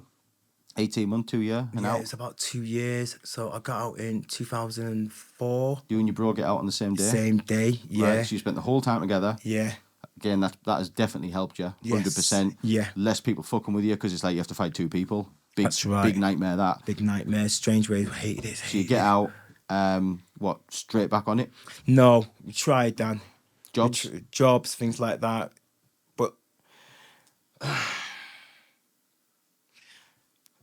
even though you're not on the drug, Dan, even though, you cleared your body and everything else, you're feeling healthy, you're feeling this, year down the line, Dan, it's still up here, You still have these dreams. You still have these dreams of taking it. Not so much now, but I used to have dreams where I've never injected. Oh, sorry, Dan. I've never injected, by the way. I've never injected. Always smoke. It's called chasing the dragon on the foil. Wrap up a foil tube on the foil. I've been around it. Thanks, Dan. Yeah, and then chase the dragon. Never injected. It's delicious by all accounts. That's what they say. It's absolutely delicious. It's got a taste to it, Dan. Yeah, it's a distinctive. You are right. Yummy. Stop it. It's very Moorish. That's what they say. That's what they say. That's what you're right. It is. No, there's another, unfortunately, drug that's taken over. Spice. I've heard this, but that's from inside, isn't it? That's where it comes from. And the outside, but spices are lethal. I've seen things on the telly, on like them old which I can't watch because it just frightens the shit out of me. But them documentaries of inside, and you'd see the state of that someone, and like they nearly look like they're gonna. They look like zombies, don't they? They're gonna die. Yeah. Like it's proper bad. Like, and they're smoking it, and like it's kind of like a weed replacement, right? Correct. But it's not. Fucks you up. Correct, Dan. Bad. What is it? It's not a plant then, no? It looks like weed, Dan. Yeah, but what is it? Is it a plant? Or is it man-made? I think it's man-made. It's a spray because they used to sell it as a green farm in prison, but the guards, for years they didn't have a drug test for the spice. That's why people have spice, because they don't have a proper test for it. Right. So that's why people have it. So when spice came, it was like weed. It was in weed form. It's like green, but you get blagged by it because you put in too much, or you put in a spliff, and it would blow your mind off. Yeah. That come out the window, and they started spraying it with paper now. So you take a little bit of piece of paper, you put it on your pipe, and you take it. Now, unfortunately, I've taken it down. And where were you when you took it? Inside or out? Inside. First time. In jail, first time. Yeah. Right. I've got to tell my sister that it weren't just because I've been caught with weed before, but I had an incident with spice. And while I'm sat here, I don't think my sister knows, but she'll knows now. I'm sorry, sis. I'm really sorry. But I had an incident with spice. And it put me under, Dan. So what you mean by putting you under? It sent me. I was unconscious. I got up, because I forgot my tea, and I was out. Now, I thought. Who was with you when you went out? Just a pad, mate. It was in. Not your brother? Not my brother. No, this was on another last sentence. Right. In Home House. Have you heard of Home House jail? Rife, Dan. So I went under, and I thought, Dan, that I was under for hours. I was in a different dimension, Dan. This drug put me somewhere I've never, ever been in my life. This is the strongest drug stronger than heroin, stronger than crack. Spice is a dangerous, dangerous, dangerous drug. So I woke up, and the nurse was in my face, slapping me and everything. I was on the floor, and I said to her, I says, I've been out for hours. She says, no, it's only been like 5-10 minutes, because the guy got into the buzzer. Now it felt like I was away for hours, Dan. And what spice does is your heart rate goes, your heart, it's like your heart's gonna pop out. And you should see some of the zombies. Like, do you know that it's called there's a thing in prison where 2 spice heads. Now spice heads are worse than heroin dealers or or crackheads. They want more and more and more. So the people who've got the spice head have invented this new game. So they'll put one spice head on a collar and lead, and then the other person will put another spice head on a collar and lead, and make them as like dogs fighting in a pad to get more spice. So they're treating these guys like dogs, putting a leash on their legs and setting about them, having a laugh, camera. I've seen it all, Dan. They're filming these two guys like dogs biting at each other just to get more spice. This is a humiliating thing, but they're doing it all the time in Durham, everywhere around. It's an epidemic in prison. Spice is bad, really bad. How are they getting it in? Right, so it's paper form. So Right, it's like literally getting a piece of paper in. exactly, Easy. Dan. Easy. So Easy. letters, this, that. It's already been simple, sprayed. just a piece of paper. It's Piece of paper. impossible, man. All you got time is to think in prison, and they do that, Dan. Really bad. I've seen sugar and water, boiling water, but it leaves marks on you. If you mix sugar with boiling water, throw it on someone, exactly, Dan. It's dangerous. It leaves permanent marks on you. Seen that done on screws. Seen them pissing shitting on screws. Seen screws battered. Shitted on. Seen it. Oh, I used to work down the block as well, Dan. That was flipping. That was a. What's the block? Right, so the block is for the worst of the first, always in the fights, always fighting with screws. So the block is a separate Violent people. for violent people. So they get you, and then it's like the block is like, you've seen it on Shawshank, innit? It's like when you're bad, they put you down in the cellar sort of thing. The Yeah, block is yeah. a similar thing. No Like TV. Yeah, Segregated. yeah. Thanks, Dan. No TV, no radio, just books. You're there from.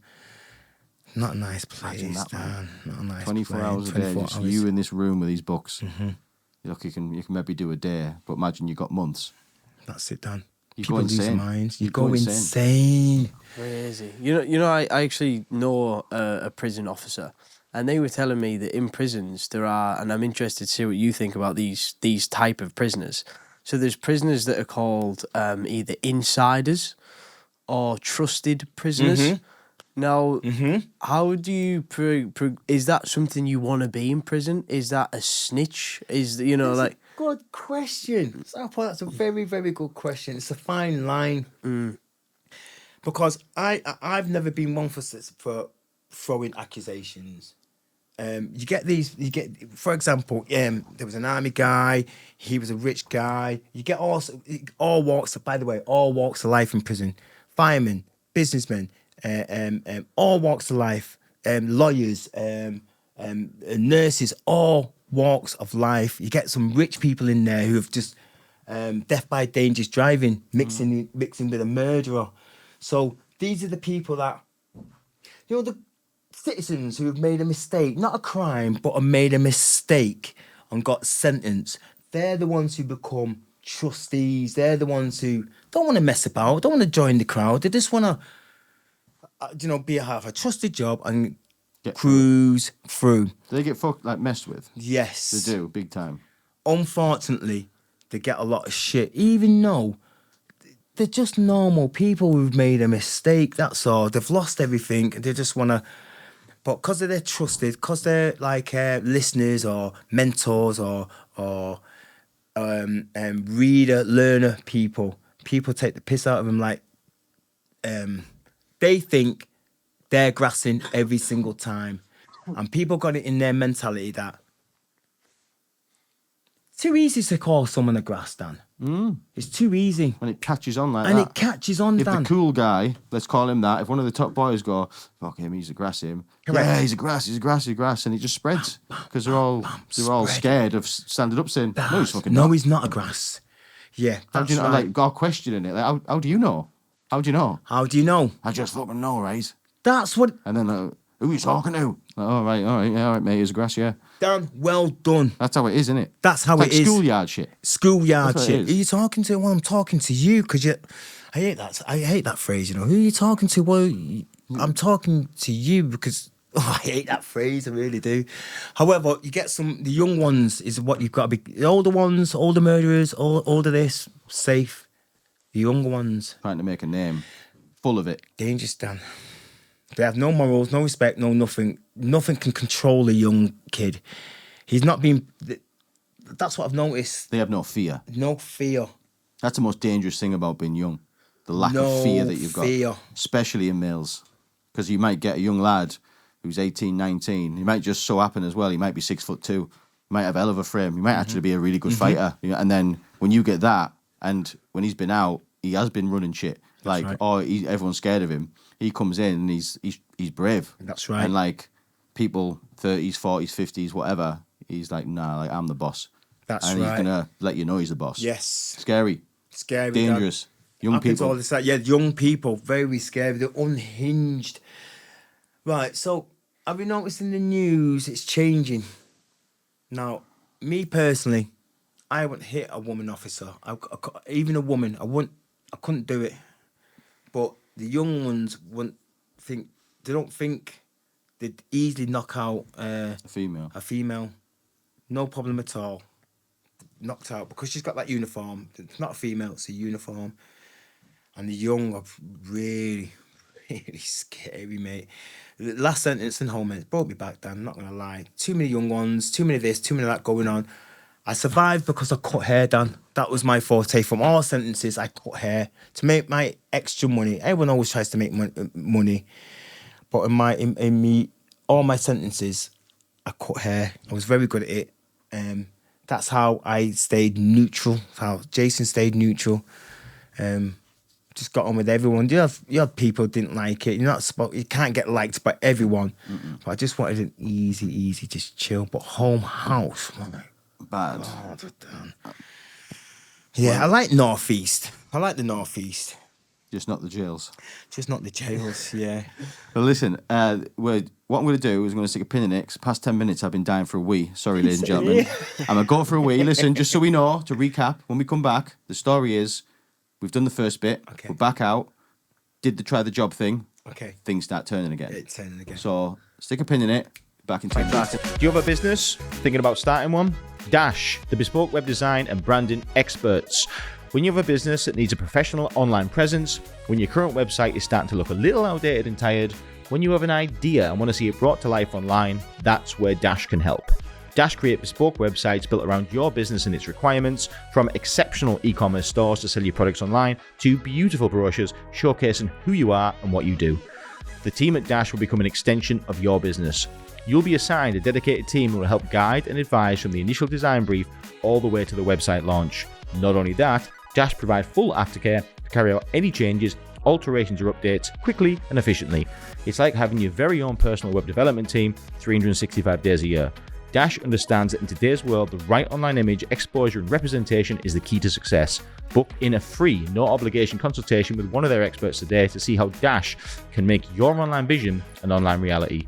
Just visit www.dashmedia.co.uk or search Dash Media on Google to find out more. Dash, the bespoke website and branding experts. So, ladies and gentlemen, we've had the piss break. We're here with Nicky Ferryman, and we're going to carry on the story. But before we do you want a Kinder Egg, mate? Have a Kinder Egg. I'll have a Kinder Egg. Let's see what we've got. Thank you. Because it's all been about crime and drugs. Yes. Let's Let's make a have a toy. look what toy you've got. Let's have a look. Let's have a look. Let's go back to myself toys. off. Let's go back to Toys R Us. Yeah. Man, has this what we've been got. in your pocket? Because it feels Yeah. kind of soft. Yeah, I was going to bring it out at the start, but it's, yeah. You got a corner? Yeah, I'm there in. you go. Let's have a look what we got. Have a look at this. He always does this, you know, Nicky. Like, Oh, does he? Not on I every like show. it. This is the first one on the show, but he's always throwing Kinder Eggs left, right, centre. Look at this here. Well, What's that? I don't know, mate. They're getting worse, aren't they? No, this is a thing that they've used in the drug world these days. This. What's that for? Oh, up your bum, yeah. Correct. I've heard that, yeah. I've heard that, like. Correct. Southpaw.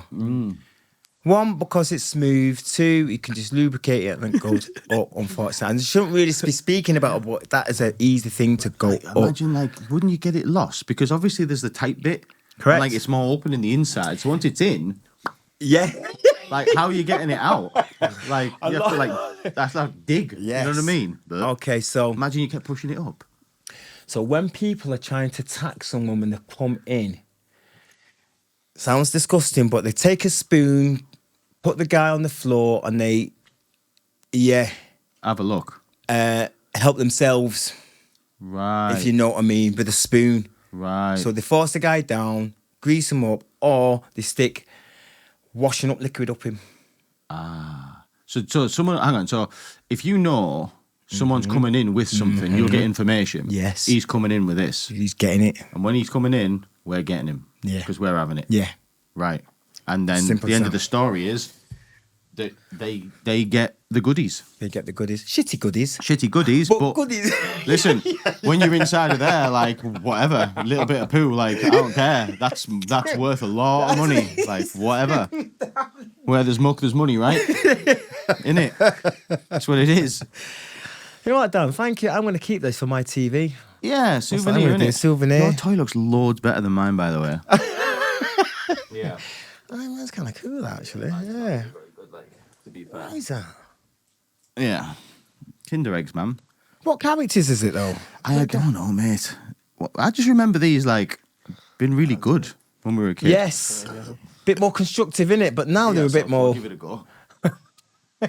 Just while we're rolling. Yeah, so ladies and gentlemen, we're back with Nicky Ferryman. So, this story so far, Nick, is...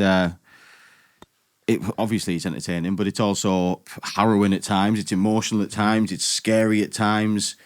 But it's your real. Yes, my real. Thanks, Dan. And apart from the bits we've made up, you know, apart from the made up bits, of course. like that. So listen, I want to see this story through, right? Okay. Stint one's done. We're back, Okay. right out. You've tried to make it, Yeah. like, kosher and that. Kosher. And we've started drifting, right? Started drifting. So in between that, I've got two kids. Dan, I keep sort of breaking away, but they're part of the story as well. Now there was Ethan who's 29, and there's Ebony who's 25.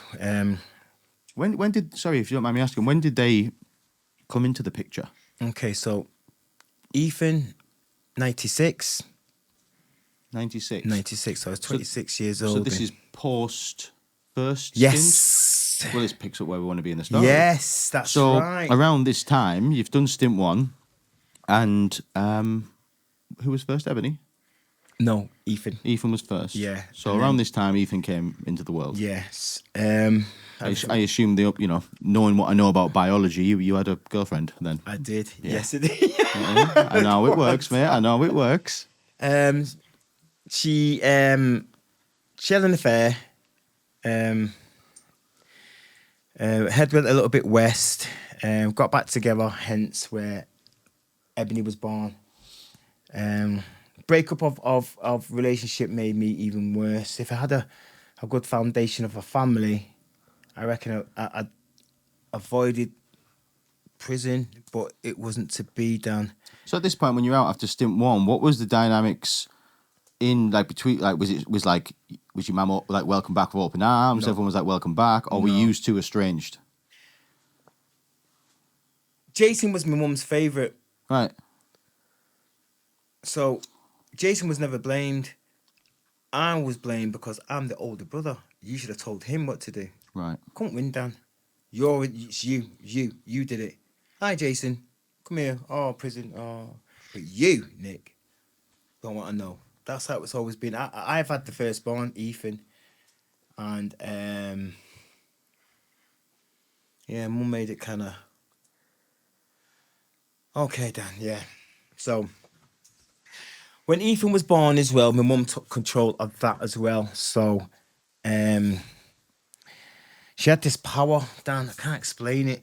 If my mum wanted Ethan, she would get Ethan. If she wanted him for a week, she'd have him for a week. If she didn't want him, she'd take him back. But my mum was in control, even down to telling my baby mother, I want to see Ethan, or Ethan staying here. And my mum started sort of, I wasn't living at my mum's, but my mum would have Ethan every weekend. It was a must. Even if I wanted him at the weekend, it didn't make no difference. If mum wanted him, she would have him. It all rotated around my mum. So my mum started making up for mistakes with Ethan. Grandparents seem to make up your mistakes. So they, mother and kids, they make the mistakes, don't they? But once the grandkids come up, the grandparents sort of, what's the word I'm looking Compensate. for? Compensate. Make up for their mistakes with the son and make up on their grandkids. So my mum started doing that, going out on holidays, doing this, only with Ethan, Right. just with Ethan. And At this time, there only was Ethan, though, right? it was only Ethan at the Right. time. So I started getting a little bit envious, a little bit. I didn't like the relationship that was going on with What were you Ethan feeling and my envious mum. about? Sorry. Um, That you didn't get that? yeah, Dan. Or was it that she was showing attention to the grandkid and not you? What was it? It was new. It was new emotions. It was new. It was a new mum that I'd never seen before. Right. I've never seen this side of my mum. I've never Right. seen her be a grandma. I've never seen her go, oh, Ethan, oh, what do you want? He's crying. She gets him anything he wants or anything like that. It was change. It was a different. But you never think, Nick, you never seen that because you were a baby. Yeah. But ever since I could remember, my mum was never Right. like that. Right. So even through Ethan growing up from 0 to 5, 6, I was around then, Dan. Right. And my mum just had. Sometimes she'd have him for weeks, Dan. Weeks. Lorraine my baby mother have to come round to my mum's because my mum had him all that time. My stepdad,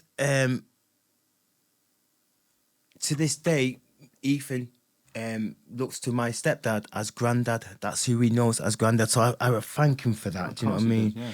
However, that fatherhood was sort of taken away from me, Dan. I know it was my own fault as well. I should have tried more. But when I come out, Ethan was doing his thing. Jason was back into my life. And then eventually we tried, Dan. Eventually, the visits between my dad, my mum and all that stuff got wider and wider and wider. Ethan, my family, have never seen me on drugs. Reason why is because I disappeared. That was my problem. Once I started going back into drugs, I disappeared. Yeah. Because you don't want to see you. You don't want to see me and all So that. your mum starts having a lot of time with Ethan. Yes. And basically kind of taking control. Yes. Would it be fair to say that your situation, and possibly she could see it, wasn't perfect, and she maybe didn't like the things she was sensing or seeing, and possibly she maybe thought, I'm doing the best thing. Yeah, keep away. So as this is happening, you're feeling these emotions, like you don't know if it's jealousy, you don't know what it is, you feel like these, and then slowly but surely the life starts to take you further away, and every week then becomes 2 weeks, comes a month, comes months, right? Years. So at this time, are you and Jason still doing? Are you back? Are you the gruesome twosome again now, or is it? Are you a lone ranger? So it was 2006, So from when you got out to 2006, all sound. all sound, and then So how many years was that? 10? 3 years. 3 years. Yeah, from 2006. So No. When was the first stint again? So from 2002 to 2004, first stint. Right. So then between 2004 and 2006 is the Ethan bit, and you drift. Right. So what From led 6 to 9, back in. So what happened to 2006? Was it much of the same? Same thing, back into Same the crack. Worse, Worse? a lot worse. But same sort of carries-ons. Same sort of carry on, Same robbing. substances, Jumping over the same counter. thingies, ended up in the same place. Yeah. And before you know it, there you are. You stood again in the fucking dock. What the 6 fuck? years. Yeah, And this time the judge has said to you, you've been told. been told. Now Yeah. we're going to be a bit stricter. bit stricter. That's what's So happened. you're whisked off. Where are you Yeah. this time? This time I'm in, first of all, Strange Ways, but I didn't stay long at Strange Ways. I went to Morelands. Jason with you? Jason with me again. Side by side, every cell. Side by side, every cell, yeah. Right. Where's Morelands? Morelands is in Doncaster. Huh. I know. Yeah, so once you get sentenced and you settle a bit, there's 4 categories. A, high security. Big problems. Big problems. And then as your sentences go, when your risk gets lower, you start moving from prison to prison. So A, high security. B, still security, highish. C, bit more laxy. D, Cat D, open prison. That's where you want to be. That's where you aim. That's where you aim to be. So you started off at A. Yes. Did you go A, B, C, D? Yes, Strange Ways, Mullins, missed C, went to D. Straight to D. So back in 2006, between 2006 and 9 till 12, that's what it was. So between 2009 and 2012, I went to Mullins, Hatfield, and Strange Ways. So Hatfield was a Cat D prison, open prison. So basically, Cat D, when you've been good, when you've got no nickings, when you've been absolutely a model prisoner. How long does it take, Nick, to get from there to D in Good time? question. Yeah, time. How long did it take? Ish. Not exactly, close enough.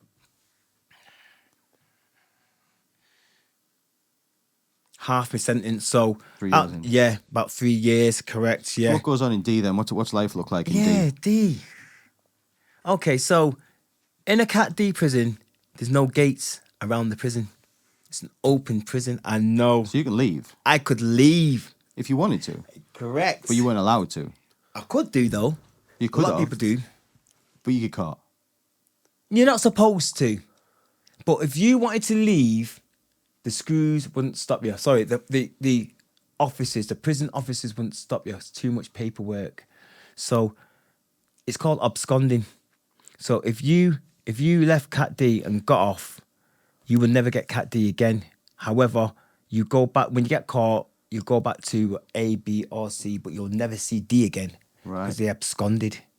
So even you literally could just say, I'm going to the shop. I'm Yes. going to the shop, walk down the shop, Yes. I need 20 fags, and walking back. Yes. You've absconded. Now, if you did that without being caught, you could get away with it. So, for But example, there's cameras, right? there's cameras. You're not getting caught because they're going to watch you walk out. Yes. Yeah, but people still do it. People can't handle it. So there was a sentence called IPP, intermediate prison sentence. It's like an extended thing. IPP was a bad sentence back in 2000. So if you must have heard some news about it where people got 3-year IPP. So when they get 3-year IPP, you're not doing 3 years. A lot of the people are doing 15, 16, 17 years. So every 3 years, they're doing their parole. So the IPP sentence people are spending 20 years off a 2-year IPP. Who was it who did that sentencing thing back in 2000? Basically, there's thousands of prisons still on IPP sentences. That means they're in prison indefinitely every single time. So they go for parole. So if you get a 5-year IPP, every 5 years you stand in front of a parole board And plead your case. and plead your case. If you don't get that parole, it's another 5 years, and then another 5 years, and then another 5 years.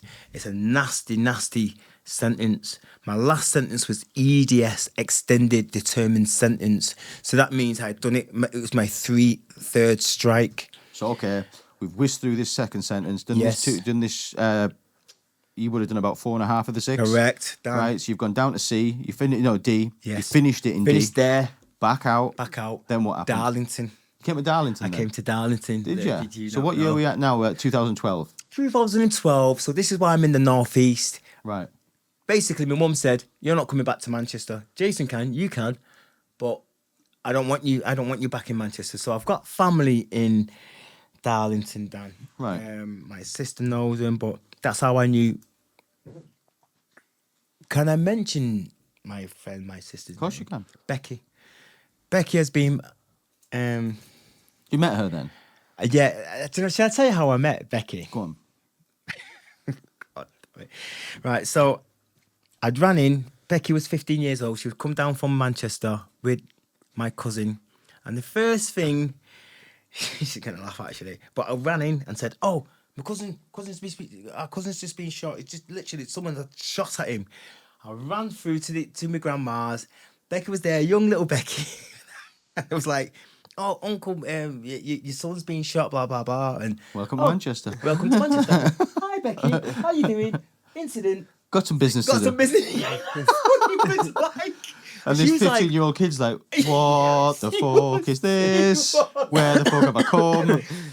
This is not Branksome Shops. This is different. Right. Damn, that's the first time I've met Becky. Oh, hello, I'm Nick. Gotta go. Right. Something. So Nick's now landed in Darlington of all Yes, places yes. in 2012. Yeah. In this wonderful mecca, this beautiful dot of the world. How did it go wrong from there? Okay. All right. So I was gonna. So my mum told me not to move back to Manchester. I've got my uncle and auntie and my cousin who live in Darlington. Yeah.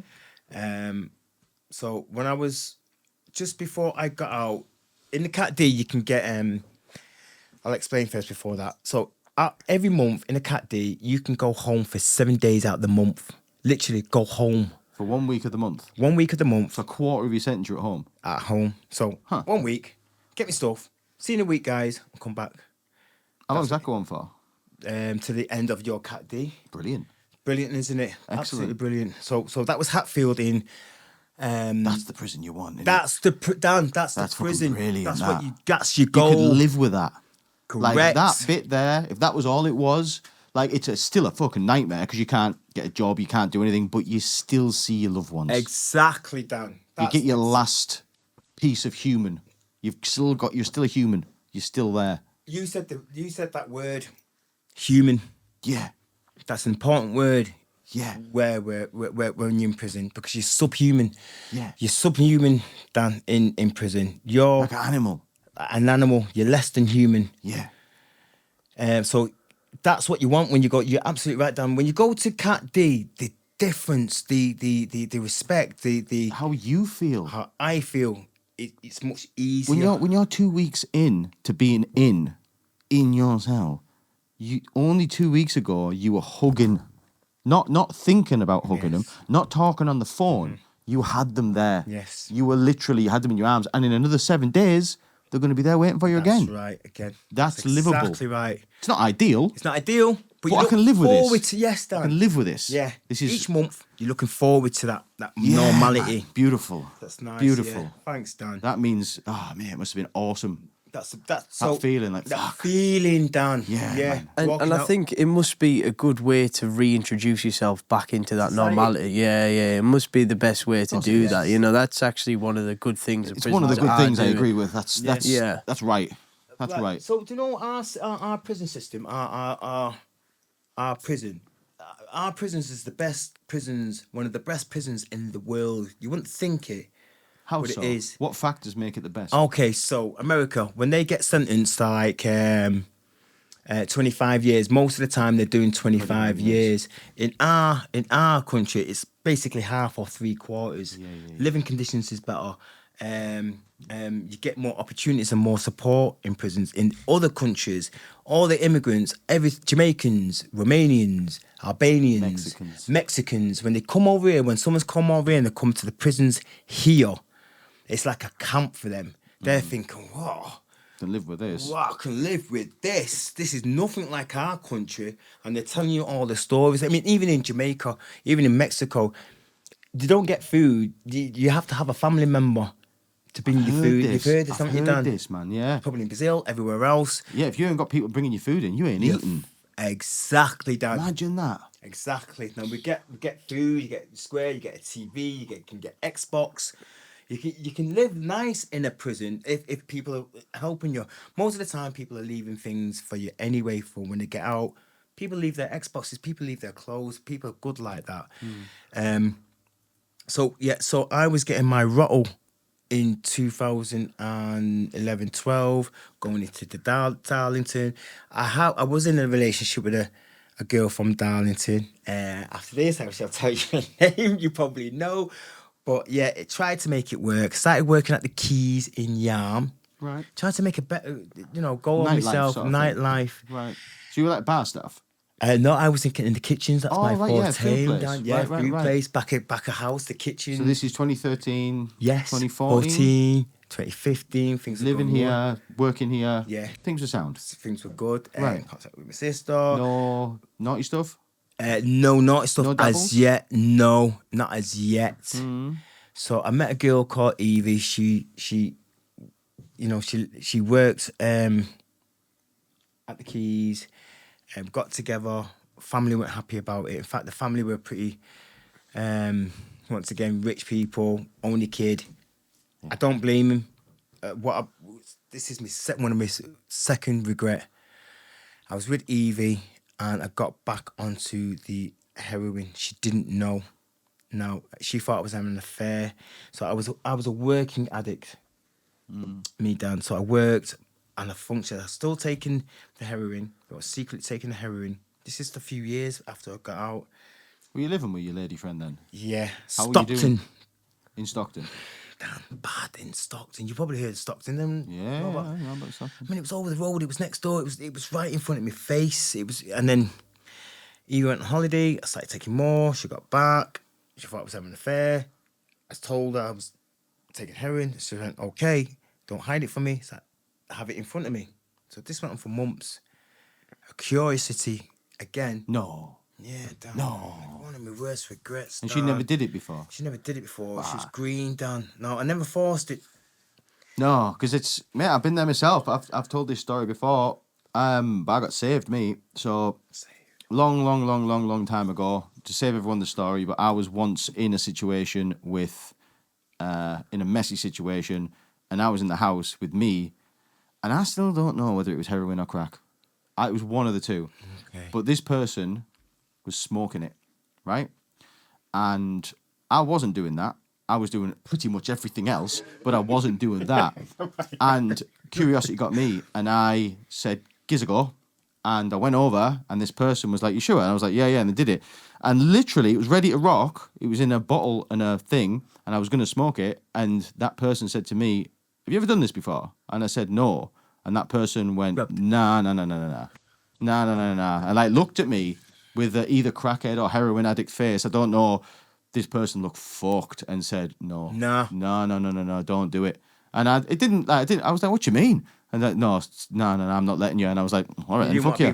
But even in my wrecked state, that I got the message. Even though I was wrecked, I got the message, and I was like, yeah. No go. Yeah, I won't do that. Oh, so Dan, did he like sort of like change when you was just about to? Yeah. When first go, figured out that I'd never done it before, and through the wreckness of it all, just a message went, "Nah, it'll ruin his life." And because that person knew their life was ruined. So flipping happy, don't know. Yeah, lucky man. That could have took, because the first one's the best, right? First one's the best. Yeah. So, but this man stopped you. Yeah.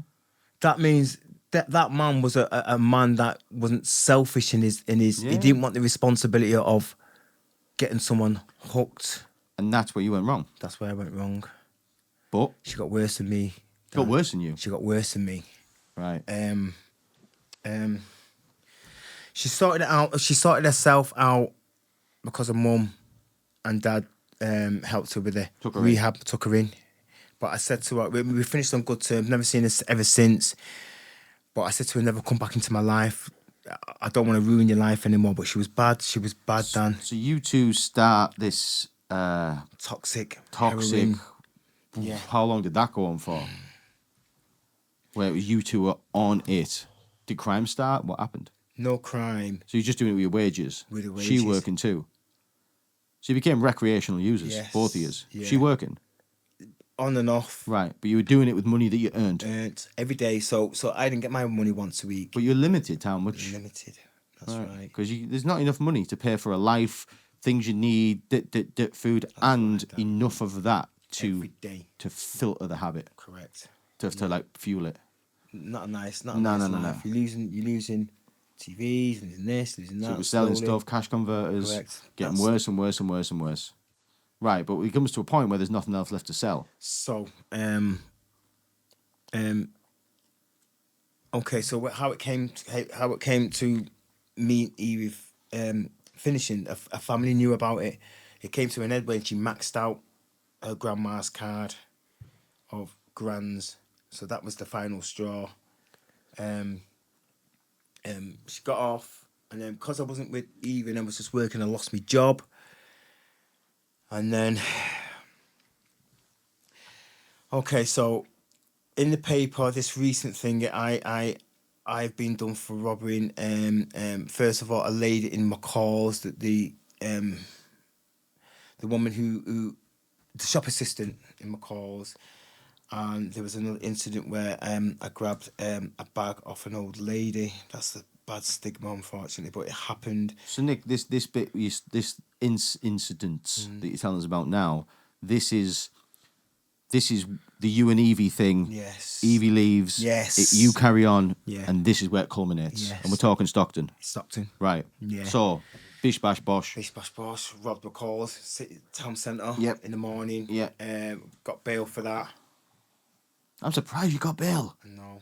After you've been in 3 times. Do you know something, Dan? They drug tested you. Yeah, drug test me. In your everything system? Else. Yeah, in my system. I'm surprised you got bail. Yeah, fam. me too. But Dan, the girl, the shop assistant, I knew her. She knew me. She knew it was me. I was ballied up, but I've worked with the girl. And when I walked in there, I didn't even know She was there. she was there. But she knew it was me. Oh, God. But Dan, I didn't care. Do you know why I didn't care? Because I wanted the drug. Yeah. I just wanted it. So she comes back to me when you're clear-headed. She was scared, and she was saying, Nick, please, why are you doing this? And I was going, it's not Nick. But She's calling you Nick. I Oh, know, God, for Dan. fuck's sake, man. She knew, yeah, it's bad, Dan. Did you have anything? No, but I needed something. Dan. No. I mean, did you have anything to persuade her to give you the thing? No, just the bally and just Just my your bare hands? Just my bare hands. So she fell on the floor. I think because the fear, she went all limp. So I dragged her to the till, Dan. Because you need to be in the till. I needed to be in the till. And she can only get in it. And she could only get in it, Dan. Okay. So she opened it. Nick, why are you doing it? I didn't care, Dan. I really didn't care. All that was on my mind is sorting out this nasty little cold turkey that was going on inside my body. I needed to be fixed. Yeah. Didn't care how it was. I knew, Dan, I knew. There was no... Like when this girl was calling you Nick, right? In your right mind, like this is the different. This is how mad it is. If you're in your right mind, even if, right, let's just rearrange this. You'd done this straight-headed, right? You ran in and you thought, I don't care, I am straight-headed. I'm not feeling cold turkey. I'm still robbing it. When you go in and this girl's saying, what you doing, Nick? Like, there'd be a voice in your head go, if I go any further, I am definitely getting caught because she knows who I am. But when that drug's taken over your thing, the devil, the little voice, convinces you, you've got to do it. And you're like, whatever. Like, here we go. And even the consequence of what's going to happen in the hours, your brain might go, but I'll get a fix first. And this will go Couldn't say away. it any better. This will go away. Couldn't say it any better. I really couldn't say it any better, Dan. Imagine. Yeah. So you get the cash, right? You've done it. And what's the first thing I do again, Dan? Straight. Sirens going left, right, centre. I've got one thing on my mind. I know. Getting it. Did you get it? I got it. Yeah. Then we're home. Home. So you went home and she knew it was you. She knew it was the me. best place you could go is home because that's where they're coming next. Exactly. Like you could have had a few more hours if you went somewhere else. I know, Do you know what I mean? Exactly, Dan. You're absolutely right. But You got it short, fam. That's right, brother. Yeah, so you're right. That's what I should have been doing, Dan. But because... I fucking hate that demon drug. Because I need it, nothing, and I mean nothing else matters to you. Nah. Sirens, this, that, the other. All you're thinking about is just... Going, Yeah. and that feeling Yes, Dan. And then... releases. Right, so...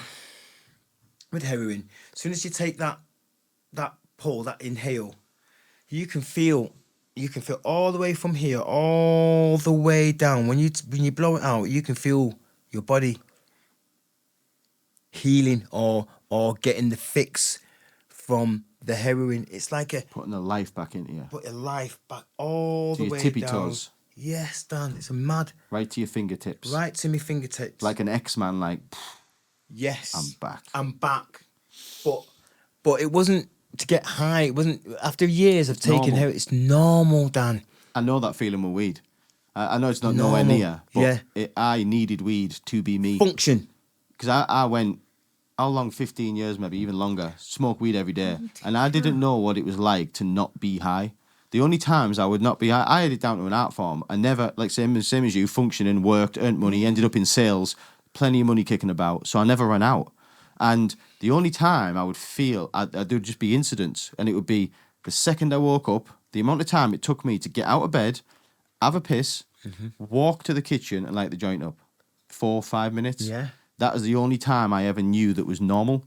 But there would be the odd, probably in the 10, 15 years, I could probably count on one hand how many times the dreaded no one's got any happens. Because it does happen. It does Because we're not talking Sainsbury's here. You can't, Yes. like, when it's not been supplied, there's maybe been a bust somewhere, there would be a 24 hours period. A 24-hour. And you end up, I've known me in the car going to Leeds, like, and that feeling of not having it once it's left your system, Yes, never. I would smash houses Yes, up. Dan. I'd smash things to bits. Like, Yes. I can remember literally tipping a house upside down, rage, just because something would upset me that much. Smashing this, smashing that, tipping couches upside down, rage, hurting my own hand because I was hitting the wall, breaking knuckles. Like, but when that weed goes in your system, like same okay. instant, just this feeling of like, and then the regret of The what you've done, and you're regret. so sorry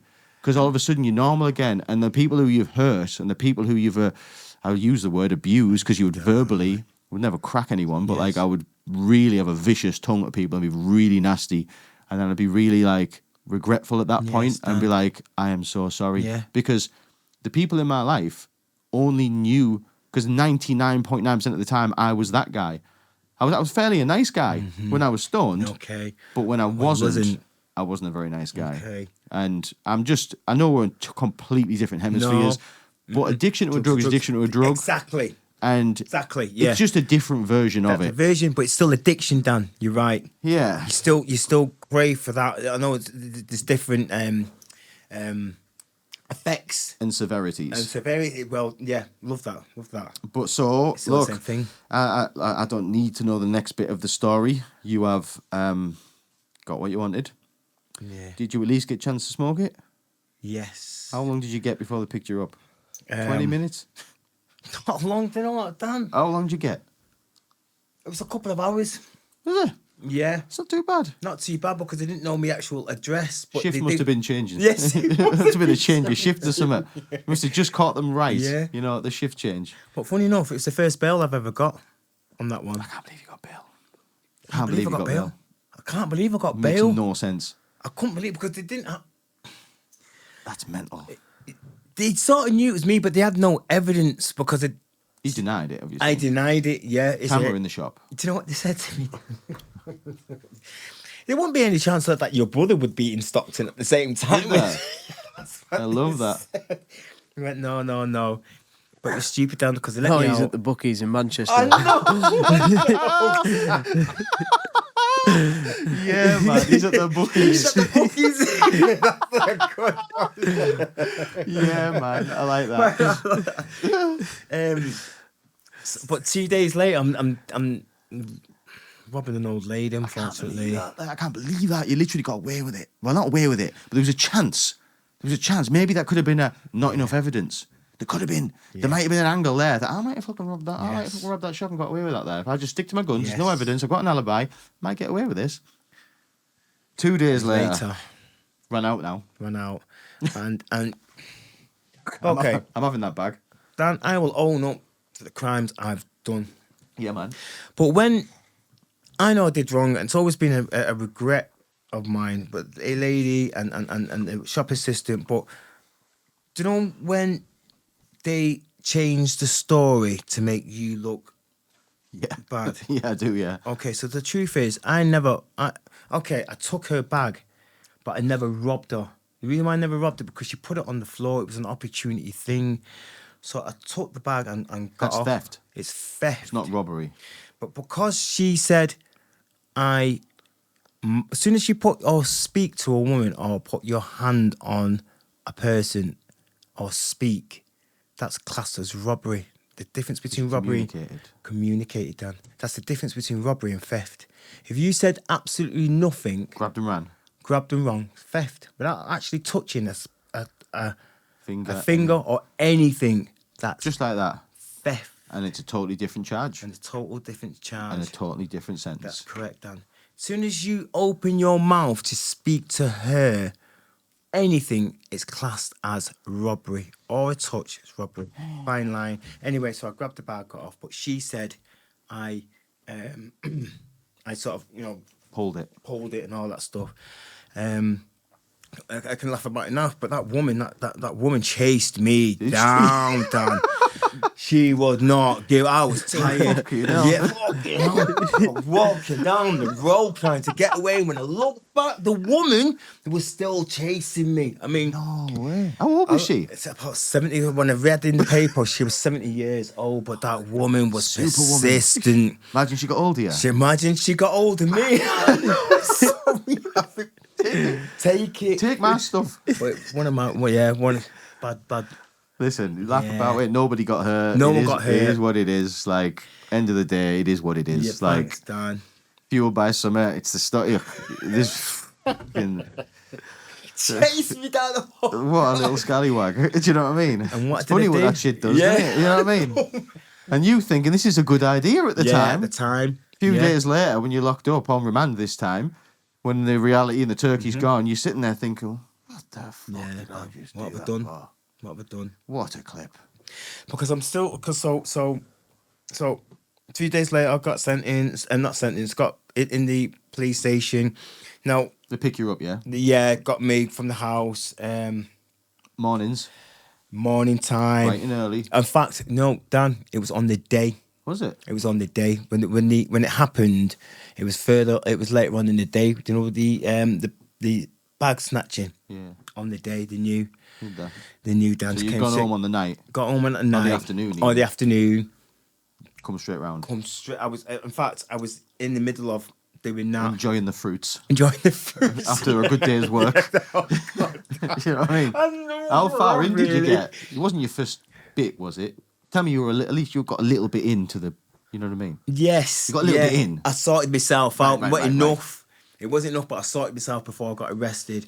Now, I lost the car, I lost everything, and then when I was on remand, because you know when you when you've been in prison a few times, the worst part of prison, all that process from getting arrested until you get into prison, the police station's the worst part Really? of all that.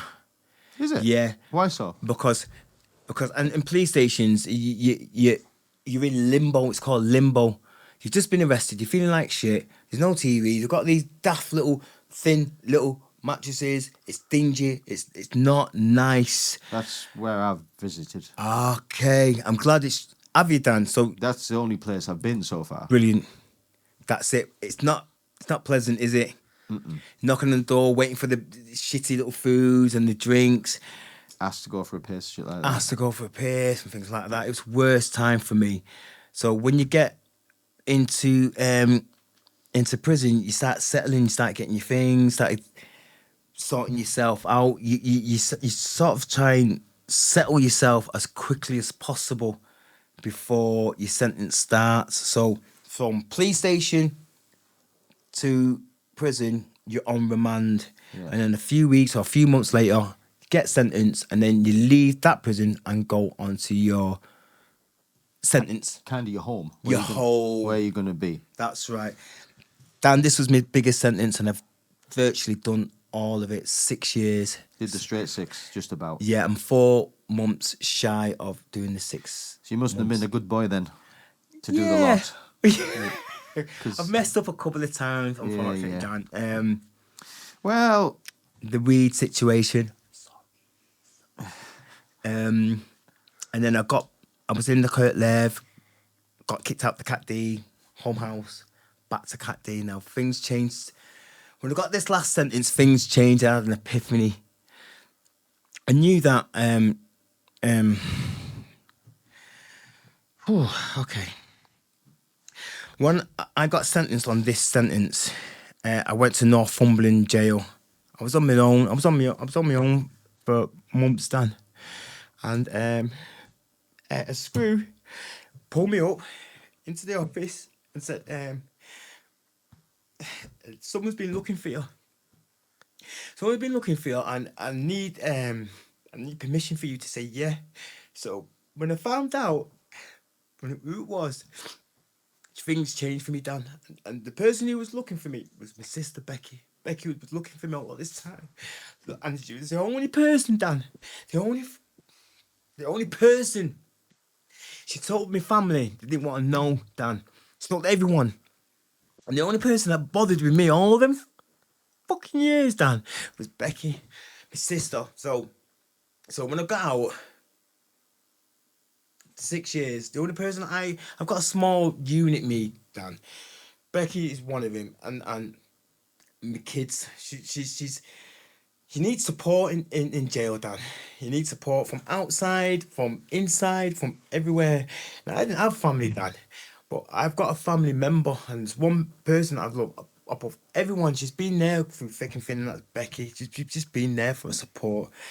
I wouldn't have done it without her, Dan. Seriously, Dan, I wouldn't have done it. So I thank her on it in now. I thank her because I was in a dark place, Dan. A really dark place. I was on my own. I was in Northeast and decided there and then on the drug starting wing. I'll never take heroin or crack or anything like that again, ever, Dan. And I stuck my word by my word because I don't think about it anymore, Dan. This is the first time I'm sort of talking about it and laying it all out. I'll never touch that shit again, me, Dan. Never. It ruined me. And keep mentioning about regrets. So my worst regret is Ethan and Ebony. In and out of their lives, Dan. In and fucking out. And I've had this opportunity now, 25 to 29. I'm speaking to them more, texting, slow, Dan. But yeah. There's some rebuilding to do. Some building to do, Dan. Some building to do. It's natural. Natural. Thanks, Dan. Of course it is. Which is totally understandable. Thank you. I can vouch for what you've said. Thanks, Dan. Yeah. I've the first time I ever heard of you was Becky telling me that she was going to this prison to visit this guy. And I went, who is this guy? Okay. And said, it's Nicky. And I said, like, who's Nicky? And she told me the story you told me about Manchester. Yeah. And similar sort of thing that, obviously I didn't know all the details, but by the sounds of it, like, look, you'd had a few, let's say this wasn't your first rodeo. Yeah. And it seemed as though a lot of people had maybe got a bit sick of it and maybe had given up. Maybe had given up. Dan. And Yeah. yeah, that's the way it seemed anyway. And look, I'm not saying it's a right or wrong thing. I'm not in a position to judge. You know, I can't speak from experience. I've never had somebody in my life that I felt, let's say, let me down 4 times. Because maybe some people feel that. I don't know. Again, I said I'm going to sit here and play devil's advocate. I'm not going to blow smoke up asses. Okay. But nevertheless, that didn't change that there was a man there and he was alone and he needed somebody. Yeah.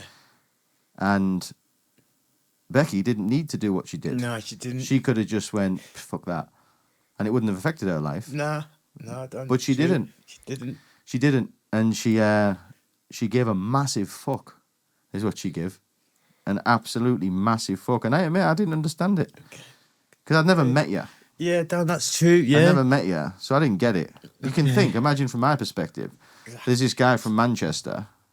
He's he was a proper wrong'un, basically. Yeah. Told me a Diet Coke version of the stuff you've told me.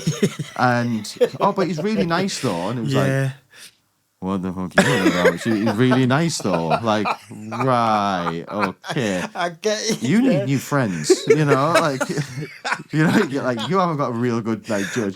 But then I remember, what seems like years ago now, getting whacked on the phone to you to say hello. That's right, Dan. And I'd never met you at that point. Didn't know what you looked like, but I spoke to you for a few minutes even. Yeah, I remember. I'd hear you on loudspeak, and you know what?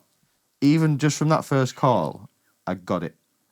And I was like, right, I get it. Yeah, he's a good guy. I get it. Yeah, he's a good guy. Yeah. He's a good guy. It's fucked up. Fucked up. A few times. Thanks, Dan. Yeah, but everybody fucks up, mate. Thanks, Dan. Everybody Thanks a fucks lot. up. And some people fuck up a little tiny bit. Yeah, Some people fuck up a middle bit. Yeah. And I would call yours a middle bit. And some people royally fuck up. And they're either dead or doing life. That's right, yeah. Yeah, but you just did a middler. I did a middler. You did a middler. Like I've done a littler.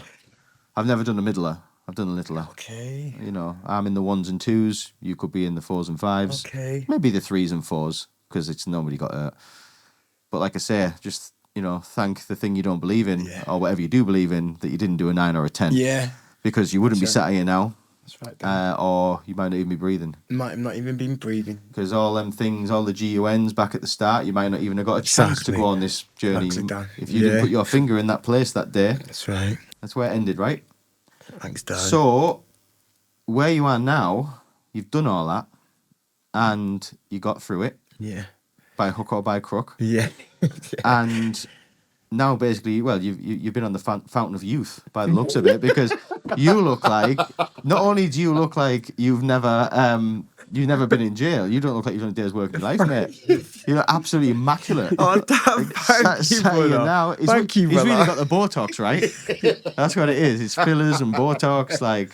This is all a set-off, right? Is this where he turns in and says, really, I have an aesthetics company in Manchester, and this whole story was just for promotion. So if you want to buy my Botox, give us a bell. We are sponsored by Nicky's Aesthetics. Yeah.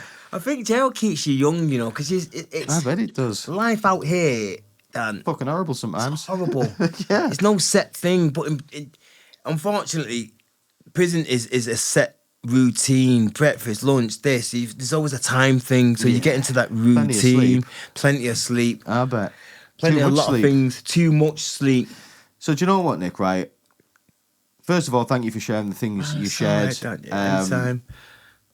Tell me, we've done all that stuff now.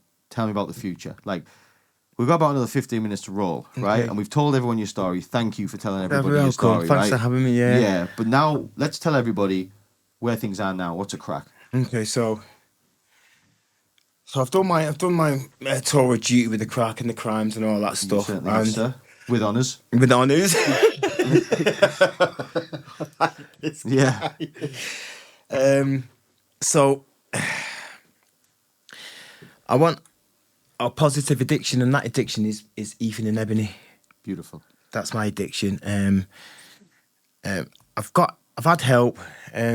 I've got to thank the place where I work at. It's called the Oswin Project. It's at Café 16. What is the Oswin Project then? Oswin Project is a charity that helps veterans that have been in prison or ex-convicts like myself who want a second chance. My second chance come in Northumberland, where I was in a bakery and working for the Oswin Project, because they've got a cafe in a lot of the prisons, but they've also got a cafe in Newcastle Cathedral, where I work. And the support that Oswin Project have given me throughout the years, sticking by me in Northumberland, Kurt Levington, giving me a job while I was in prison, Dan. They do that too, in prison, not just when you get out. Not just when I get out. I was still, when I got into Kurt Levington in Yarm, I was still in prison while I was getting a full-time wage. I was leaving from prison, going to work, and then coming back to the prison every day. So that was kind of like your flat, but your flat was prison. Exactly, Dan. Brilliant, that, isn't it? Yeah. What a wonderful thing. Dan, if you don't... You must have been balling. Yeah. Like what? Did you hit like that on your wads? Touch wood, I hope you never see it, but you'd be okay, because you've got that warm, approachable feeling. Right. Yeah. Still rather not. Rather not try. I'd rather not. But are you good with people? Yourself. I can tell you're good with people. Don't know the answer. I don't know. Interesting. Don't know. I think you are. Maybe. Right. So that would be a key thing in prison. Just be yourself and just keep out the trouble, keep out the drugs, keep out this, keep out that. But my future is simple. I just want to live life, see the world more. I don't want much, Dan. Just want to have my kids around me, have the people who I love, my friends, my sister, unfortunately, I'm gonna say I'm not really too bothered about the people who have not bothered with me. The people who have bothered with me while I was in there and support is the people I really care about. That's all that matters to me. So if your mum doesn't want to know, she doesn't want to know. She's already told my family not to have anything to do with me. But that's okay, Dan. That's okay. You know what, Nick? You can understand. Yeah. I'm not saying it's right. I'm not saying it's right. Each to their own. Every family's different. You can't pick them. Again, I'm going to play devil's advocate. There's plenty of time. Plenty of time. There's plenty of time. You've done 4 tours of you've been on tour 4 times. Maybe they think it's just a matter of time Before I'm gone. maybe, but that's your job to Prove them wrong. to just be you. From what like I say, mate, I didn't know the old you. All I can say is I know this you, and this guy seems like an absolute angel, like an absolute asset Thank of a you. person. Like, you're warm, you're friendly. Oh, you're a hell of a salesman. One of the two. But fooled me, mate. But nah, mate, joking aside, Thanks, you seem lovely. And Yeah, Dan, I like the new me. I do. But yeah, like I say, things are happening now. You're in Yeah. touch with your kids. Kids. You've got a good job. yes. I assume you've met a new group of people. Like, Yeah. you pally with people. Positive people. Positive people. Yeah. Yeah, Nick, it's I don't have to tell you, mate, it's just, that shit's not worth it, mate. Like, No, Dan. Drugs it's an epidemic, Dan. It's getting worse, and unfortunately, the youth of today are taking drugs far too quickly and far too heavily. I don't think the young mind can take what's going on these days with the drugs. no. It's all about the future, really, and I just want to make sure that kids are all right, my people around me are all right, and just be happy, Dan. I just want to be happy and live life. That's it. Hopefully I've got long to do, but I'm 54 and I'm feeling it, Dan. I swear to God. You look about 19. You look about 19, for goodness sake. You'll be one of them 120 and look 30. Funny. He's just one of them. It's just I'm sitting here thinking, you bastard. Like, you bastard. Look at him there. Look at him, all youthful and happy and joyous. Shiny. Yeah, he's fucking shining it. Absolute. Like, I'm like sick as a bastard here. Like, you bastard, man. Fucking hell, man. Like, Jesus, man. Maybe we need to get locked up, Southpaw. Like, maybe that's the way, mate. Nah, Nicky aesthetics, mate. That's what we I need. know, Nicky aesthetics, mate. Listen, we've dropped it, mate. There's the future. Go on that Botox course. Learn how to do it, mate. Set up. This is the end product. Literally advertise yourself. Do you know what I mean? Like, look, do you want to look like me? Like, I've been through the wars and I look like a kid, Like, literally. Mate, listen, thanks, Dan. all positive things, mate. Like, just fucking amazing story, man. Like, Thanks, Dan. Dan, thanks for having me. You yeah, man, just been through fucking the wars, mate, and sat here now smiling. Yeah. Tough guy, mate. Thanks. Tough Dan. guy, mate. It's been a long road. Goodness shines through, Nick. Goodness does shine through. And look, everybody can talk the talk. Yeah, it's who walks the walk. Yes, who walks. And that's what it is. And I like that. what will be is completely up to you. Yes, up to me. Completely. Dan. Doesn't matter how many nice people are supporting, how many not people are supporting. Correct. You write the next It's me. chapter. Thank You you. do one pen and it's Yes, yours. and it's mine. We're all just reading it. You get me? Yeah, I get you, man. Yeah, I So- like that. Yeah, man. Thank you. Beautiful. It feels strange, Dan. You've done something for me because I've not really gone into depth before. I've never spoken this long in snippets. So, thank you. You sure you don't want to be like a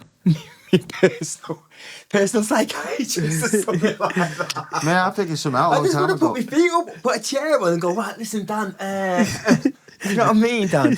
You've got that aura about you. So, thank you. Less is more. You just shut the fuck up and listen. That's what you do. Okay. That's it. Shut the fuck Okay, up. and listen. Don't be worrying about what you're saying. Just Okay. let the man speak. Right, that's brilliant. Yeah, it's brilliant. Thank you. Yeah. What a beautiful story, Nick. Inspiring, man. Listen, ladies and gentlemen, that has been Nicky Ferryman. Thank you. Thank you. That's the end of the show.